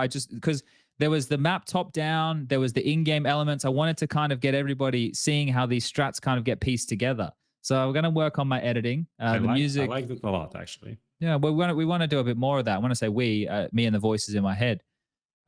So yeah, but I don't even know where the fuck we got to. Long story short. Bedroom experiences in full detail. Sorry? That's the question. Well, ask the question again. I just want to see like how close to the line I can go on this. Worst bedroom experiences in full detail. I can also give examples that the person put out. It's Lucas Neiman, one of our I know who that is. Long-time followers. I'm just thinking there's some fun stories I'd have. What's Neiman saying? He said, this is his examples. Striker. She spread my cheeks all night long. which sounds like an awesome my night to me, sheets, if yeah. you're asking me. SPUNJ, she kept saying, "Put your shrimp in my Barbie." That's pretty good. It's an Like, that's Australianism. sexy. Yeah. And Prof, she was barely an 8 out of 10. It's like, Okay. Yeah. could have Okay. been a better- 0 could out have of been a better. 8's pretty good though. 8's pretty high on a scale of 10, I would say. Yeah. Now I'll save my stories for a different platform. I don't think it's appropriate here for our audience. I don't want to upset anybody. I remember we upset people all the time. You know, you throw things around like tabloid journalism and you upset people. So you got to be careful what you're saying these days. Do we have any other you have a question? No, Yeah. no, You have no. one- You have do you- you have to. So Lucas you want has to save it? a nightmare. No. It's like bedroom story. Let's go. I can No, no. So like So we, no, we, no. yeah. So if you want to hear SPUNJ's most wildest is something sex experience, Bloody hell. come to the show in Paris. I'm And not ask do going him to it be to telling. offline. We Run have into his one ticket face and left. ask him like, I'm not "Hey, going to be Chad, publicly telling those stories. Hey, I Chad. would rather do it on a podcast. You want Hey, to do it Chad, on a podcast? please tell me. Yeah, but tell not me about this. that We time." keep things very Counter-Strike focused here. Oh. That's what we do. Yeah, but it's playtime. That's what people expect. We're having fun. I can Playtime tell with people a past watershed. story of when I was in a bedroom, but it has nothing to do with adult time. I remember when we were playing an early event and I was in, we were Renegades or Vox, I think it was Renegades, and we were in Cologne and we stayed in Mulheimer Wienerplatz. And we were in a Airbnb or whatever the fuck it was. It was just a whole bunch of like weirdly assorted bedrooms with 2 bathrooms. And one of the bathrooms was like the size of a closet, but it was very hot. There was no air conditioning. Germans don't believe in aircon. I lived in Cologne as well on a full-time basis, and I didn't have an aircon in my apartment either. So I learned that a few years later. But anyway, we were on this like main street in Mulheim Wienerplatz, and it was just, our place was right where the bus stop was. It was very hot, and we had to sleep with the windows open, and we were like a couple of blokes to one room. We all had our own beds. But one night I moved into where Justin, JKS, and Gomez were, because it was so hot. They had more of a breeze in the back room, and I moved in that room and we were sleeping. And I woke up at one point and I'm like yelling and hollering, like screaming, because I thought I used to get night terrors and I was getting attacked by bats. And I threw the blanket, and they were awake, like Gomez and JKS were awake, like fucking laughing at me. And I'm having this night terror, and I throw this blanket like half out the window, and yeah, they thought it was pretty funny. I usually don't find the night terrors funny at all. So that's a racy bedtime story. There you go. Hope everyone enjoyed it. Did you guys enjoy it? It's a story. Yeah, it didn't have a huge payoff. Night terrors and like sleepwalking are kind of funny. Our photographer Mako used to sleepwalk. I don't know if he still does it, but my Not first sleepwalk. event, yeah, Really? and sleep, talk, and walk. Talk, yes. And Walk, I don't know. I think this might have been in Australia the first time we went, and he was like, or I think it was Epicenter actually in Russia, and he was just like, I was sleeping, and then I woke up because he was saying something, and he was like walking around the room and speaking Polish to me. I'm like, bro, what are you talking? It's like 3 a.m. And then he went to bed, and in the morning I'm like, what the fuck was that? Oh, I'm sleepwalking. So it's kind of a PSA. You should tell people that before it happens. Yeah, It's definitely. fucking weird. I've roomed with Baku a lot, and it's like switching between English and Polish mid-sentence during the night is absolutely normal. Look, I think you're very bang on there, Prof. It should be a PSA. You should let people know. You should wear a badge. Maybe you should tie yourself to the bed. You don't want to be finding yourself in these situations. Oliver 9, please, can this be a serious talk show before saw the that. major? What is this? Can you ask me a question? Oliver 9, ask me one question. I'm going to answer it. Answer right it seriously. Yeah, ask it seriously, Oliver 9, because we're ready to close this thing down. We've been going for some time. We did our pick'ems. We did some brackets. We spoke about the bigger teams. We highlighted everything you need to know about the major, including A2 sizes of paper / flags and instruments, where you can watch the major. I feel we covered everything. Unrelated to CSGO, what do you think? What do you think? What orgs do you think have best jersey designs? I'm gonna say that the Vitality and It's G2 ones definitely that not came Vitality. are pretty shit, pretty awful. Not gonna lie. So that kind of sucks. I don't really look at the fucking jerseys. They're man. just so all over the place, man. Like, okay, FaZe did the whole kind of like all over the place one that was okay, but now Vitality is just like so much going on that you can't even recognize anything that's in there. That's the same thing with the People G2 asking new about one. 9. We didn't actually talk about 9. Yeah, we because didn't talk too much. You can them. talk about 9 if you want. Oliver asked you a real question. I feel like he's just tuned in. Where? Oliver's just turned the podcast in fucking Which 2 hours and team- 41 minutes in. He's which turned the team will- podcast on 2 hours and 41 minutes in, bro. That's his right. Which team We're what? live. Wait, hold we're on, gonna Lucas. I'll entertain start this guy. presenting. Hold on. I'll start presenting the whole presentation again. Lucas, you ready? We'll start from slide 1. For everyone Yeah, that I have tuned in. nothing better to do. Let's Yeah, do it. me either. Surprise What was the question, bro? and flop. I mean, we kind Just talk about 9. Talk about talk how about good they 9. are on Vertigo. 9, great on Vertigo. There we Have go. So many tricks, so many little bogey thingies, so many boosts. They have a boost to counter a boost. You know, they have a flash for this. They have a molly for that. They have so many setups to pull off, and like Hades is pretty comfortable most of the times. I think the Astralis game he kind of sucked, but it is what it is. But yeah, I think their Vertigo is amazing, and their Ancient is not even that bad. Not even that bad. I don't think they have like huge issues on the map. I don't think they can't be a good Ancient team, like a decent Ancient team, to pick up a win here and there. It shouldn't be a free win for every team that plays Ancient. Yeah, I feel like they once should get in a win at some moon. point, right? Right. Like the ITB game, they should have won. They fucked up so many things. It was a Brazy game. And Wait, Brazy 9 are in Party. the next stage. No wonder we didn't talk about 9, Prof. Yeah, but that's why we're kind of putting them in. Hades says right. Shout out to Hades one time, as they call him. I think that all the losses they've had on Prodigy on the world. Ancient are helping them for the major. It's like, well, you know, unless they're full in their head and they go into it like, oh, we can't fucking win Ancient, and then it makes the vetoing for Minio a little bit harder. But I think like eventually, like I think it'd be good for them. They put so many reps into it that eventually they're going to build a higher floor on it just by playing it so much. Yeah. Yeah, I mean, at some point they will have to. They will find out how to play the map, right? I just feel like maybe their mid on CT side is a bit too beta. Like they should be a bit more. You want it to be assertive, I more feel like. alpha. You want it to be a bit just- more nerds yeah. / Patsy. Maybe even Sigma. Okay. Maybe even Predatorial. Okay, that's getting aggressive, gladiatorial, animalistic. Do you think Australia will win any game this year? Oliver's just being a what a right cunt. Just rocks up with the most bland question. Literally just if on a dating app, ask me my horoscope, and is now like trying to like backhand me a bit by asking if Australia will win any game. Come on, man. Come on, Oliver, man. What's this about? Who do you think will be the major's most valuable player, aka the MVP? Damn, as is they that what call that him. stands for? Yeah, I think on Blast it's whatever you guys think because it's publicly voted. So whatever you think, Gintalis, that's probably going to be. The Anyway, case. fuck I said- HLTV and fuck their stats. Who are these? They got no basis in any of this bullshit. By the way, I just realized we had the whole prediction thing that's kind of coming to an end now because the major is coming. Yeah, what At did you the guys beginning pick? of the year, I bet Vitality. G2 to win the major. Didn't I picked say something Vitality. nice about Navi? I said something good about Navi. Yeah, but I think you didn't pick Navi to win the major. No, I don't think I you had did. I think I picked like picked Heroic. G2.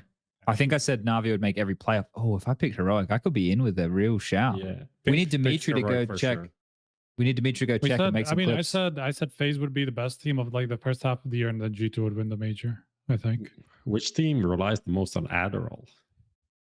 Oh, Old Cloud9. okay. Well, in random drug checks, we'll be back with Prof after this quick break. Gentlemen, have we come to the close? I think we're there. Yeah, I think I think we're the done. lights have come on. I like the show. It's a bit chaotic, but it was. No, I think it people was got- actually there was actually more structure today than any other I think time this we've ever ending had. I was a bit think. chaotic. Yeah, Yeah, the you ending is know. always chaotic. It's because nobody knows when they're going home. They're like, well, are we going home? You know, what do I have to do? Maybe I want Mm. another drink. No, I- another beer. I'm out of beers. This is the last I one. have a question for you, Chad. Are you excited for the Paris show? How are you feeling about the Paris show The show we're doing. that we're So, flying? you yeah, out well, this in is business the- class. Yeah, this is the thing.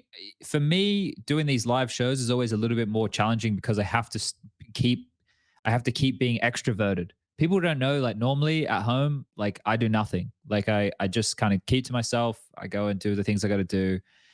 when I'm around in the Counter-Strike world, I kind of feel like, hey, you know, we're more out here, we're doing things. So I want to try and work on the balance I bring to the live show for the viewers at home and for the viewers there live, so that everybody kind of feels that they're part of the experience, because it's a little bit different. But I'm always excited for them, because I think it's really cool to see fans of Counter-Strike coming out to a city, like, because we get people who are locals from that country or that city, and we get people coming from abroad to come and experience it. And I think this is the side that always gets lost because of the internet and people saying mean things to each other.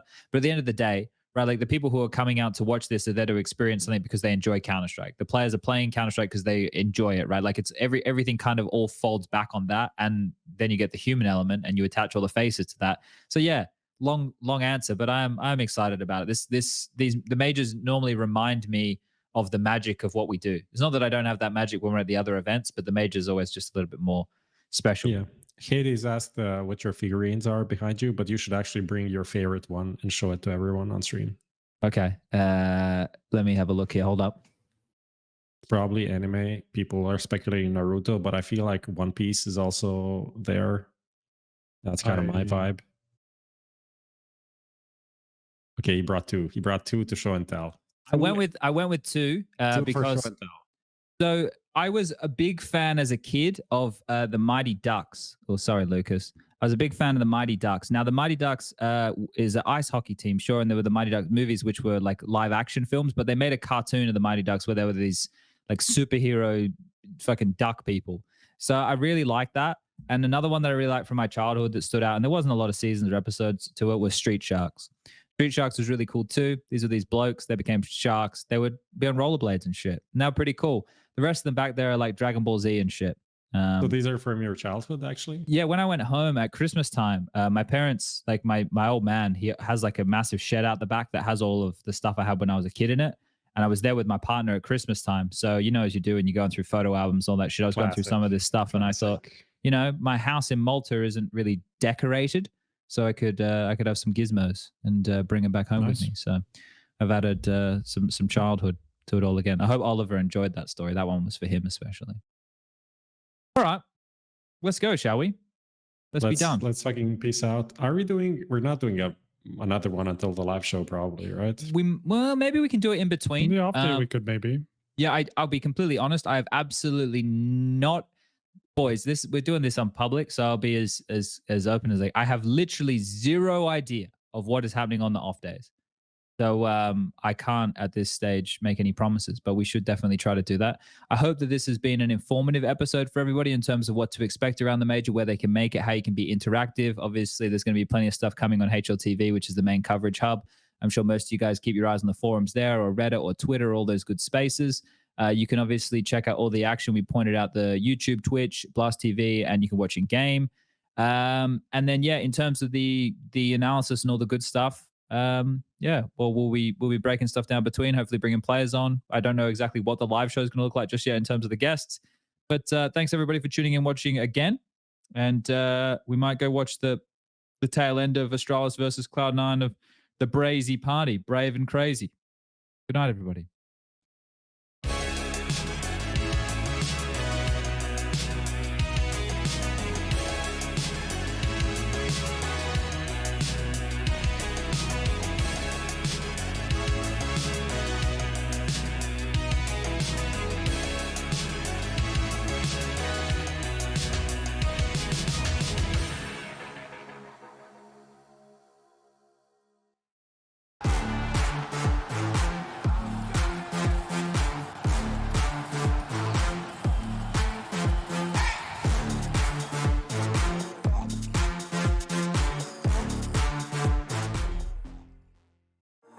Finally, I found what I was looking for.